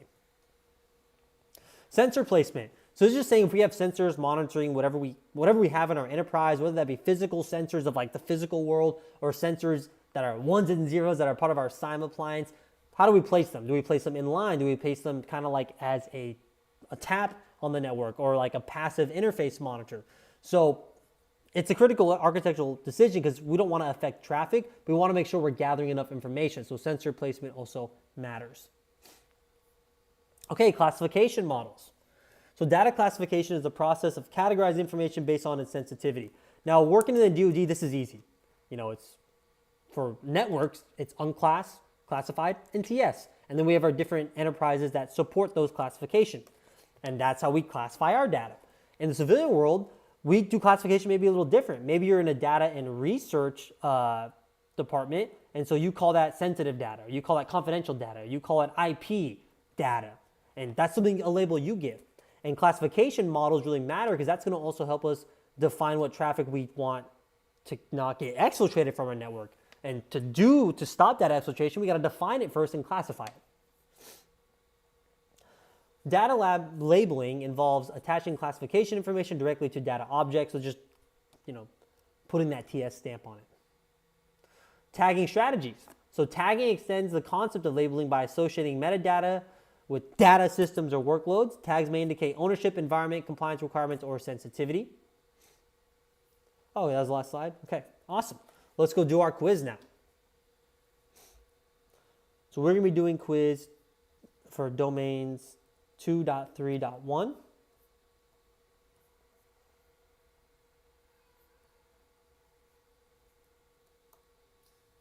So question 1. An organization wants to automatically enforce security policies based on the sensitivity of data as it moves between cloud services and on-premises systems. Let me just type this out. Enforce security policy. The security team wants access controls, monitoring, and encryption requirements to be applied without relying on manual user decisions. Which design approach best supports this requirement? So I'm going to go with A here. So what do we? Let's access controls, monitoring, encryption requirements to be applied without relying on manual user intervention. So we're doing some sort of automation here. Sensitive data between cloud services on-prem. So if we want to automatically do something to data based on the sensitivity, that's a classification. That's probably also a tag or a label assigned to it. So yeah, we're going to go with A here. Data labeling and tagging strategies integrated into the architecture. C would work if there wasn't that automatic keyword in there. Okay, question 2. A company must continue operating a legacy database server that does not support modern encryption or authentication mechanisms. The system cannot be replaced in the near future due to business constraints as part of the secure architecture design. Which approach best reduces the risk associated with the legacy component? So like we talked about, with legacy systems, you have to put in compensating controls, which involve firewall rules, isolation, segmentation, the best hardening you can do, literally down to the bare essential ports and protocols open on that system. Especially if it's a legacy system, you know is like highly vulnerable. It's not going to be D, disabling logging. It's not going to be B, we need segmentation. And remove the system for vulnerability scanning. Honestly, that's something you might want to do because it's like, yeah, we know it's vulnerable. But you still want to know if there's new vulnerabilities, obviously. But it's like, yeah, we get it, it's legacy, so it's vulnerable. Maybe I would remove it from vulnerability scanning because I want to see that on my reports. But it's going to be C, isolating the system through network segmentation and restricting access. Okay, question 3. An organization is designing a new internal application that will process sensitive customer data. During the design phase, the security architect recommends placing network segmentation, host-based access controls, application authentication, and database encryption into the architecture. The architect explains that no single control should be relied upon to protect the system. What security principle is the architect applying? Okay, so A, C, and D is all single mechanisms. So B, yeah, Jeremy, it does read like it's like a little bit, right? Because network segmentation, host-based access controls, authentication, database encryption, 3 out of 4 of those is hardening the way I see it. So like network segmentation is, I guess maybe you would categorize as hardening, but I think of hardening, I think of individual hosts. And that's usually how it's read. Obviously, CompTIA may have a different definition, but we say, oh, we need to harden our network. We really mean we got to go into our individual switches and start disabling ports and protocols. So I always think of that as a single endpoint. So when I see security architecture, I'm like, okay, they're looking at things from the whole network. So I'm going to try to look at the answer that's also encompassing the whole network or enterprise. But yeah, hardening, a lot of these functions are hardening functions.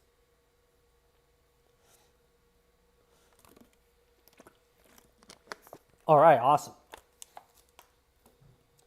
Now let's go to, yeah, exactly. Yeah, we do use hardening, just a generic term in Department of Defense. Like when we apply STIGs, we say that's hardening, which again, it is. But that's for our entire ATO, right? For our ATO package is why I make those checklists.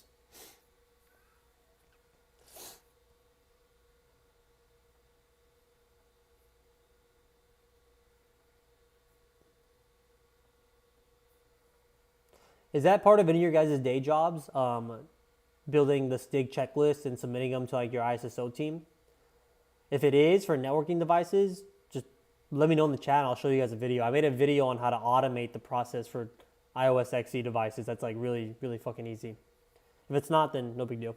But okay, domain 2.3.2 Given a scenario, integrate appropriate controls in the design of a secure architecture, DLP, hybrid infrastructure, third-party integrations, and control effectiveness.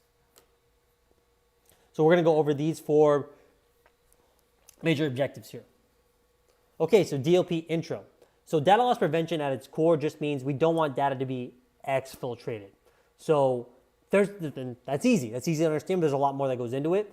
There's data in transit. There's data at rest. There's data that could be pulled off from a USB. There's a lot of different ways we stop data exfiltration, and DLP can be implemented in a lot of different ways. It could be on your firewall. It could be on your SIEM appliance. It could be at your endpoint detection response, so like your EDR or XDR. But the main thing is, what are we stopping from leaving the network? Because there's going to be traffic that we do need to leave the network. It's, like regular email traffic, whatever the case may be. But within that email, if we're putting PII, our DLP may stop that unless it's encrypted.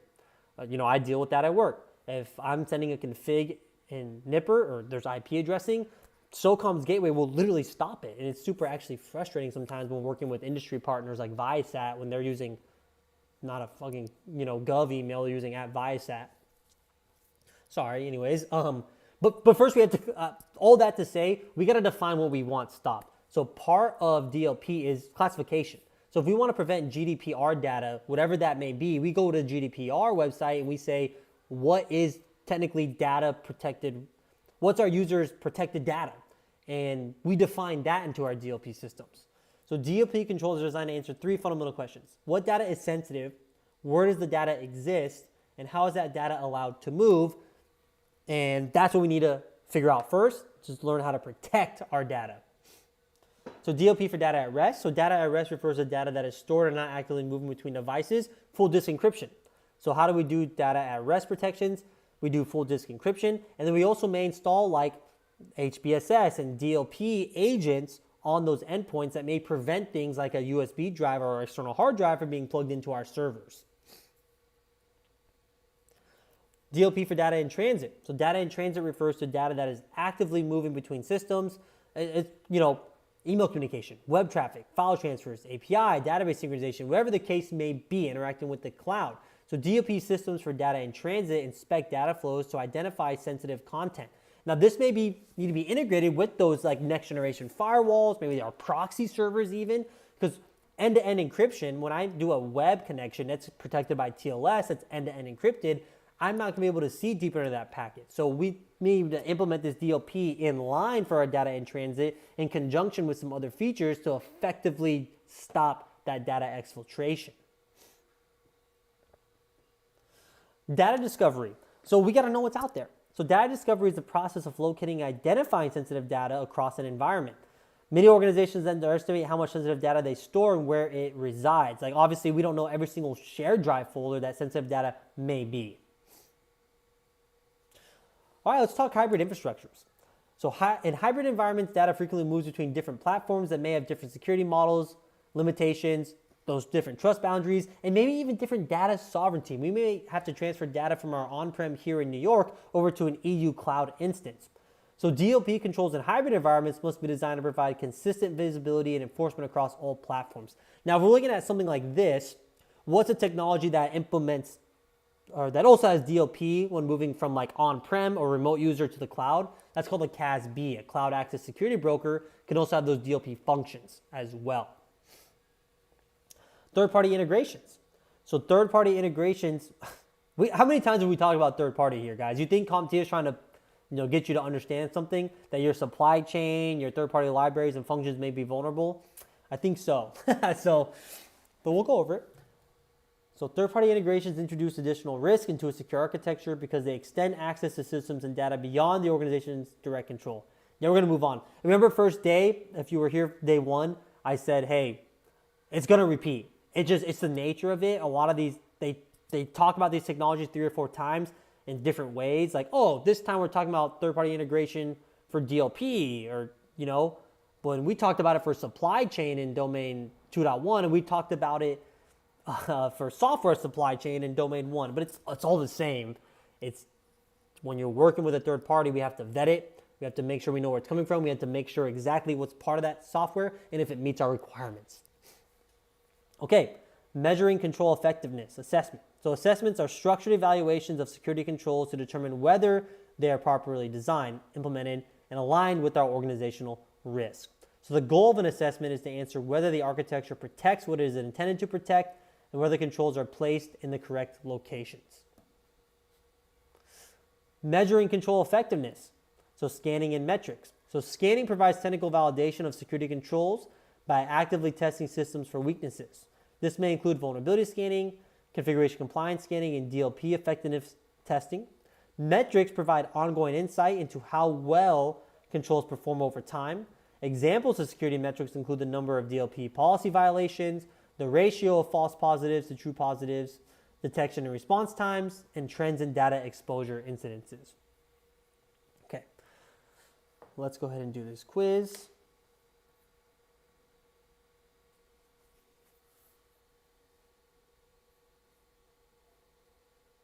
So now we're doing domain 2.3.2.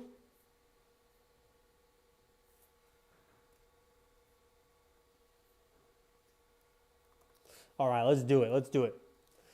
So question 1, an organization stores customer records on on-premises databases, synchronizes backups to a cloud storage service, and allows employees to access reports remotely through a web portal. Recently, a security review revealed that sensitive customer data exists in several locations that were previously unknown to the security team. Which architectural control would most directly address this issue? So the problem isn't really what it's doing.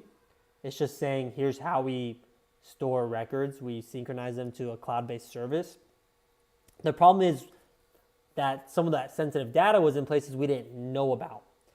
So there was a security review, and somewhere someone said, oh, this is on someone's desktop.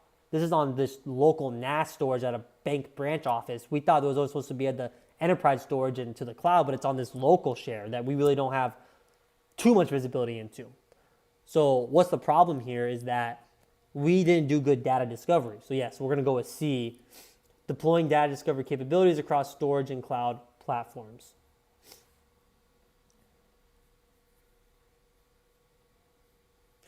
Question 2.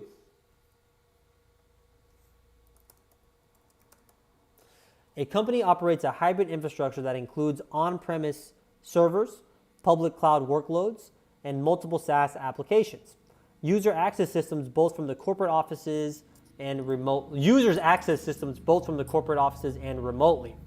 The security team is concerned that relying on traditional network-based security controls will leave gaps in protection as workloads and users move between environments. They'd be correct, because traditional things don't help remote workers. Traditional networks are on-prem only. So which architectural approach best addresses this concern? Okay, so users access systems both from corporate offices and remotely. We are doing traditional network-based security, whatever that means. That can mean NAC, some traditional things like we're not doing IAM and proper like VPN assessment and contextual authentication from our remote users getting into our enterprise. And we're moving data between these workloads. So really, we're looking at identity access management here. That's what we're concerned about. Is how are we authenticating appropriately? Yeah, so, and that's the thing, right? Yeah, Masood, you gotta break this down. Like D, of course, right? Like you could do that, and that makes sense. Totally makes sense that your cloud access is by a single VPN gateway. That's probably split tunnel.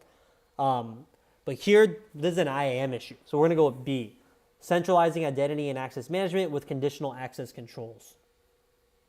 Which is common, which is like if you have Entra ID, you have that Microsoft Azure account, that's like built into it if you have a P2 license. So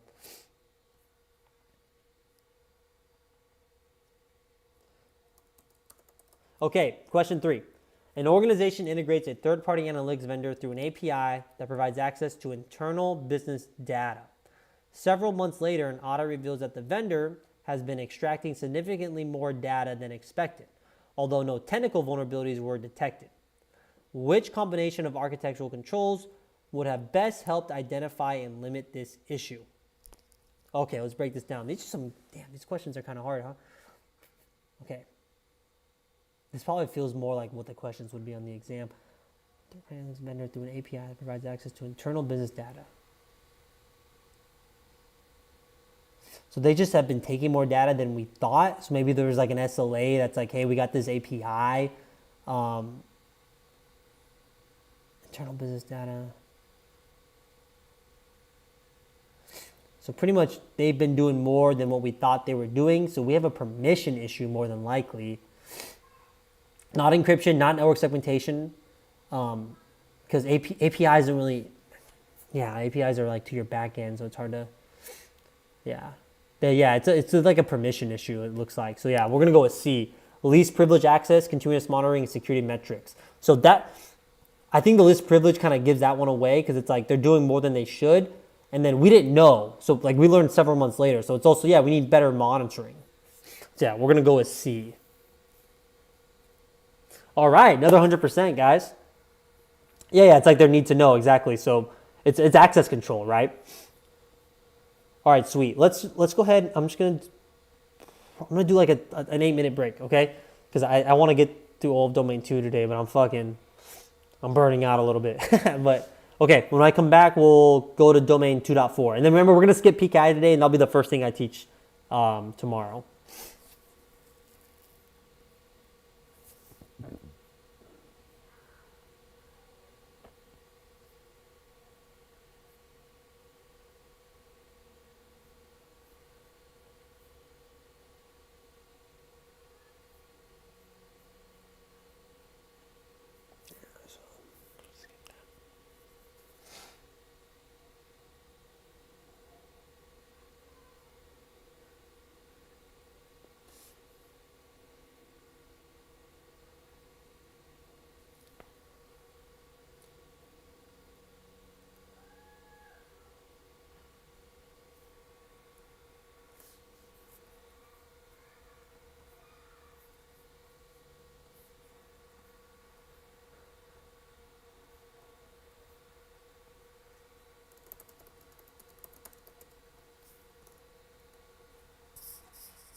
Okay, guys, let's go ahead and continue. Try to wrap up for the day. So we're going to go over now domain 2.4. This is given a scenario, apply security concepts to the design of access, authentication, and authorization systems.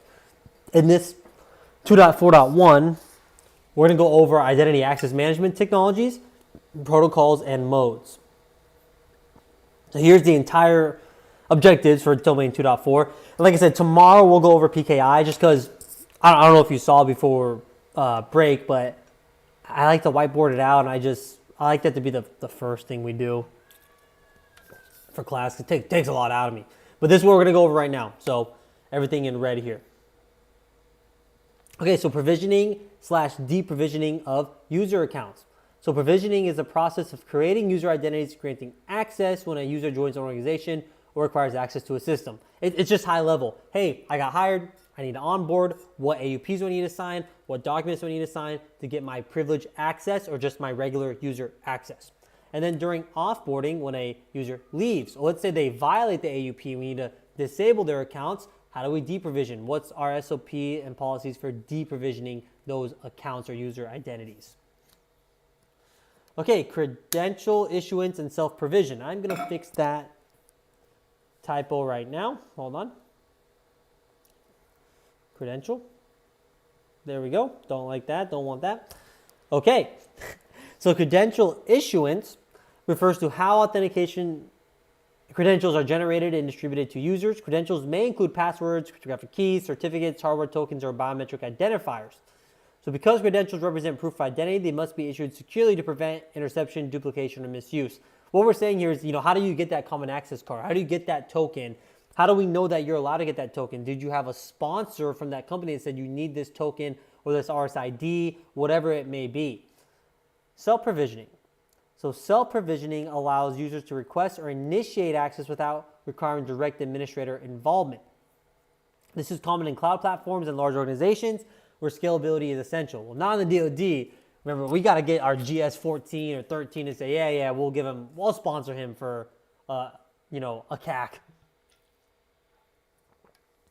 All right, so we're about to go over a bunch of different IAM or authentication protocols, or I would say methodologies, and then some of the protocols. And again, for SecurityX, I can't deep dive too much into this. As much as I'd like to go into OpenID Connect or OAuth 2.0 and how it works, how we API integrate, how centralized identity providers with third-party, relying parties. I'd love to dive into it, but I just need you to understand this enough to pass the SecurityX exam, so that's what I'm going to do. So let's understand federation and how we get different organizations to actually have a seamless sign-on process. So federation in cybersecurity is a process that allows for the sharing of authentication credentials across multiple systems, networks, or organizations. So it gets confusing when defining federation versus single sign-on. But this is the sharing of authentication credentials, not a single credential that's from a centralized identity provider. So it streamlines users' access. So this could be like a B2B account in Azure. That's a great way I like to think of it, where in Azure, we can have our own Enter ID tenants and user accounts that we create based off our domain, but we could also work with another company and do a B2B connection with them and says, hey, your users using your domain can access some of my cloud resources, okay? It's different with single sign-on is where everyone has a Gmail account, and now these third parties that they're trying to sign into use that single Gmail account. It's a little different, okay? So streamlines user access, simplifies the login process for users by allowing them to access multiple services without the need for separate authentication steps for each one. By reducing the number of passwords users need to remember, so you don't need a bunch of different accounts. Okay, single sign-on. So SSO is an authentication process that allows a user to access multi-application systems with one set of login credentials, enhancing user convenience and improving security. Think of this like you logging into a website with your Google account. You still re-authenticate, even if I'm on Google Chrome and I'm logged in to my Gmail, my Google account on Google Chrome. If I can go to 10 different websites, and I'll have to re-authenticate again and again for those websites using my single identity that's provided to me by my centralized identity provider. Whereas, I'm offline? Okay. Whereas federation is like, Okay, cool. You're signed in, and now you can get access to my service over here using those credentials from your organization. And you have to build that federation process. Okay, it's a little different. So these are just some of the protocols that allow us to do single sign-on. Okay, conditional access. So the greatest way to, like an example for this, conditional access or contextual really awareness and authentication processes is this, guys. The banking industry has been doing this for a while. If I take my debit card and I travel to Italy and I swipe it for $2,000 without telling my bank, what are they gonna do? They're gonna block that transaction. Why? Because it's suspicious. That's being aware. The context is that you are from Fayetteville, North Carolina. You never spend $2,000 anyways. So I know that about you, your behavior as a user of that credit card or debit card. And all of a sudden I see it swipe for 2,000 euros in Italy.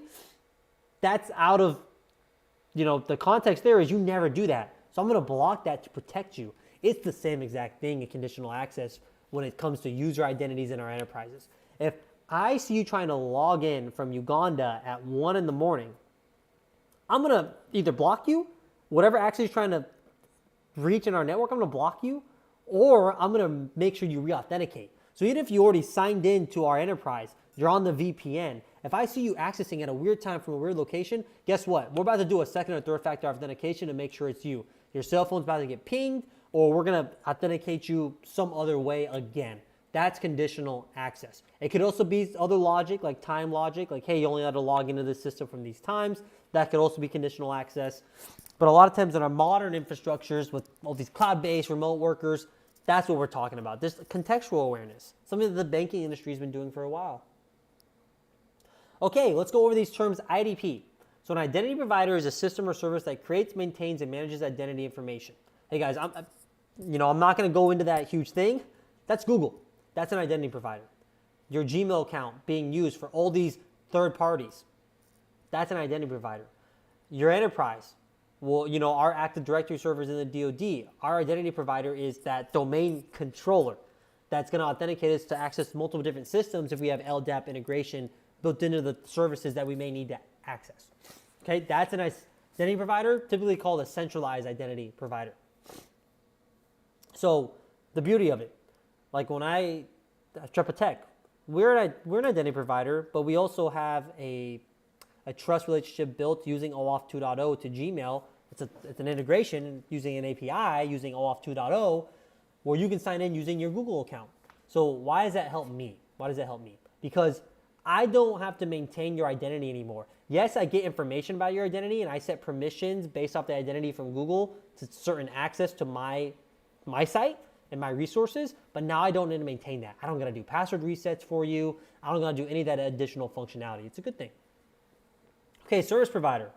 This is the system or application that relies on the identity provider to authenticate users. That's me, that's Tech. So I may, yes, get a little a JWT token that's validated saying, hey, this user signed into Gmail, you trust us, so give them access to your website. And I say, cool, I'll give them access, but now I do the authorization. I set the permissions.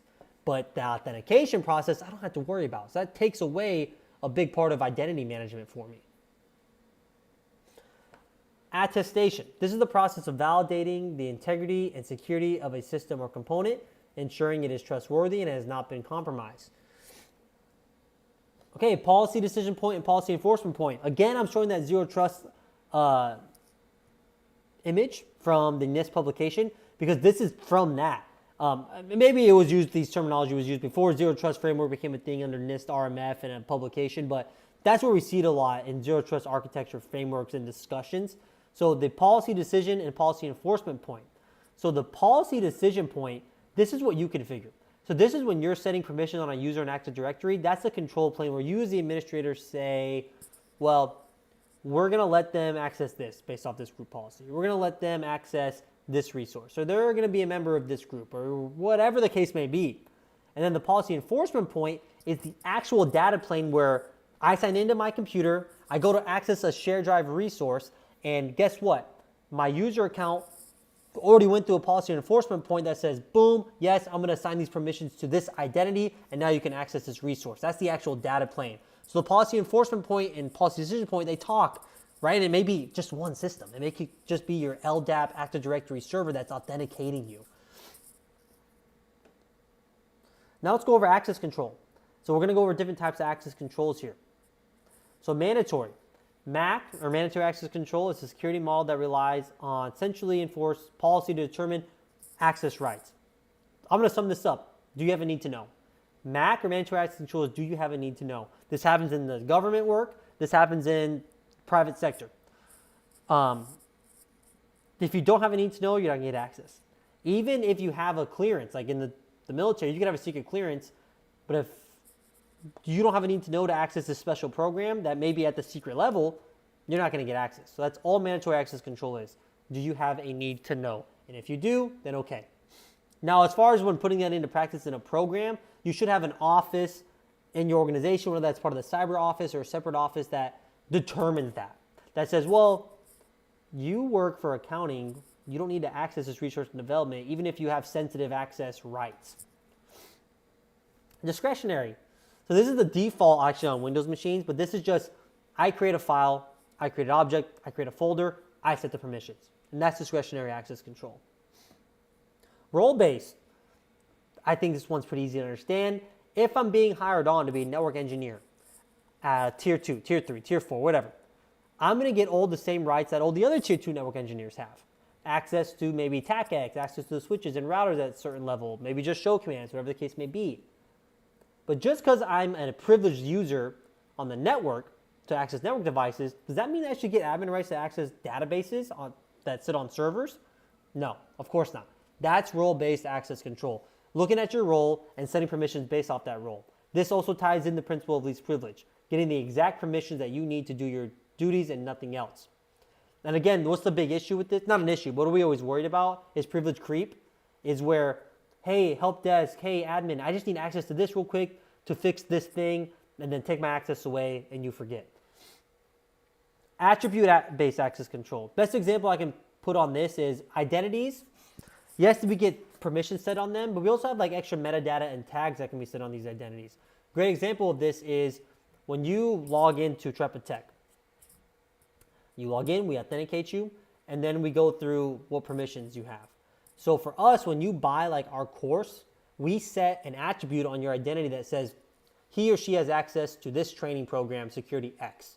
So when you log in, boom, you log in, you authenticate, and then based off your user profile that has this attribute in our database that says like SecurityX equals true, or training program SecurityX equals true, whatever the case may be, that attribute gets assigned to your identity, and now we grant you access to that course. So that's attribute-based access control. It's a little bit more granular, it can be more contextually aware, but it's essentially just additional things on your identity that helps us give you access to things, tags, whatever the case may be. Awesome, let's go ahead and do our quiz. Let me bring the chat up.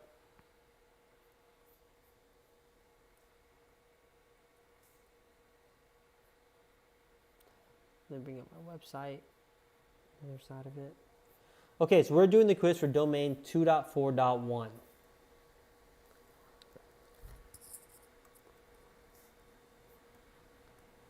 Okay, so question 1. An organization allows employees to use their corporate credentials to access third-party cloud application without creating separate user accounts for that application.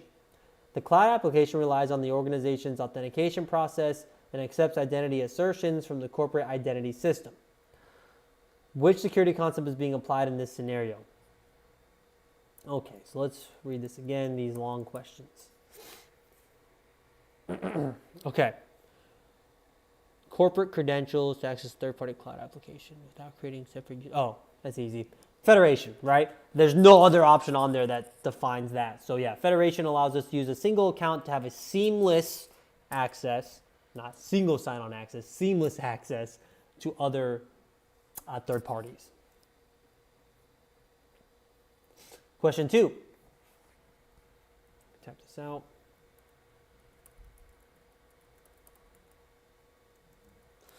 A security architect is designing an access control system where permissions are determined using multiple factors, including the user's department, the sensitivity level of the data, the device's compliance status, that's a good attribute, and the time of access. Yeah, so all things that are like just little tags, little metadata that we attach to it. Access decisions are evaluated dynamically, so contextual, rather than relying on static roles. So pretty much telling us it's not role-based, so we can roll that out. The only confusing part is maybe I skipped it, but I don't know if I went over rule-based access control. And that's the only ones that we decide between. A and C. Discretionary access control, remember, just is like I created an object, a file, a folder, I set the permissions, the read, write, executable access. Role-based is based off your role. Rule-based was more like the time, like rules. I don't know if you guys are in Active Directory on a user account, you can set the logon hours. That's more rule-based. Attribute-based, this describes it perfectly. Honestly, a better example than what I said. It's the user's department, which you could say is role-based, but then it says the sensitivity level of the data, which you could say that could be mandatory access control, but it's really not saying that. It's saying like sensitivity, maybe it's PII or something. And then the device's compliance status. That right there is metadata. That right there is saying, okay, yes, the user department may be role. Yes, the time of access may be rule-based, but it wants all these. It's not or, it's and. So the device's compliance status, that's an attribute. That's an additional attribute we can assign to that subject. So we're going to go with A here. Really, you can kind of see like kind of all of it's being used, but anyways.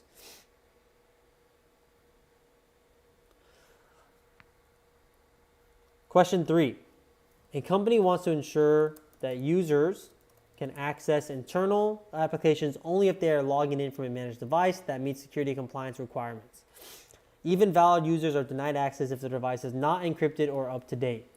Which access control concept best supports this requirement? Yeah, right, so we want contextual awareness. We say only the devices that we hand you. Essentially is what that's saying, like only our enterprise devices. So there's a condition there. So it's going to be C, conditional access. All right, awesome. Good job, guys. Another 100%. Remember, we're going to skip domain 2.4.2. We'll go over that first thing tomorrow morning. Or not tomorrow morning, tomorrow afternoon. Okay, let's go over domain 2.5 now.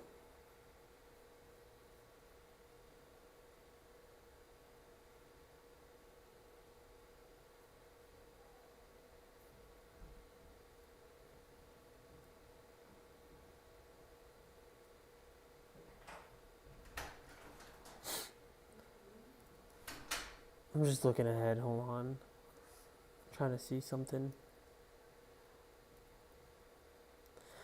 Okay, guys, I'm gonna be honest. I think I'm gonna call class today. I think I want to finish this second half tomorrow because it's only 4 domains. We have 5 days, and domain 3 and 4 are gonna go way quicker. Yeah, and I'm kind of feeling like a little burnt out. I want to feel refreshed for going over all this stuff. It's kind of like deep technical things. So, yeah, I'm gonna call for today. I don't know, are you guys working during the day too? I don't want to like fry your brains either. I know there's like only a certain amount of time you can learn. I'm assuming Johnny Farmer told me that you guys were working, but I don't know. But all right, yeah, guys, we're gonna call for today. So I sent you guys your vouchers. I don't know. Let me know too if the Google Drive isn't working for you guys.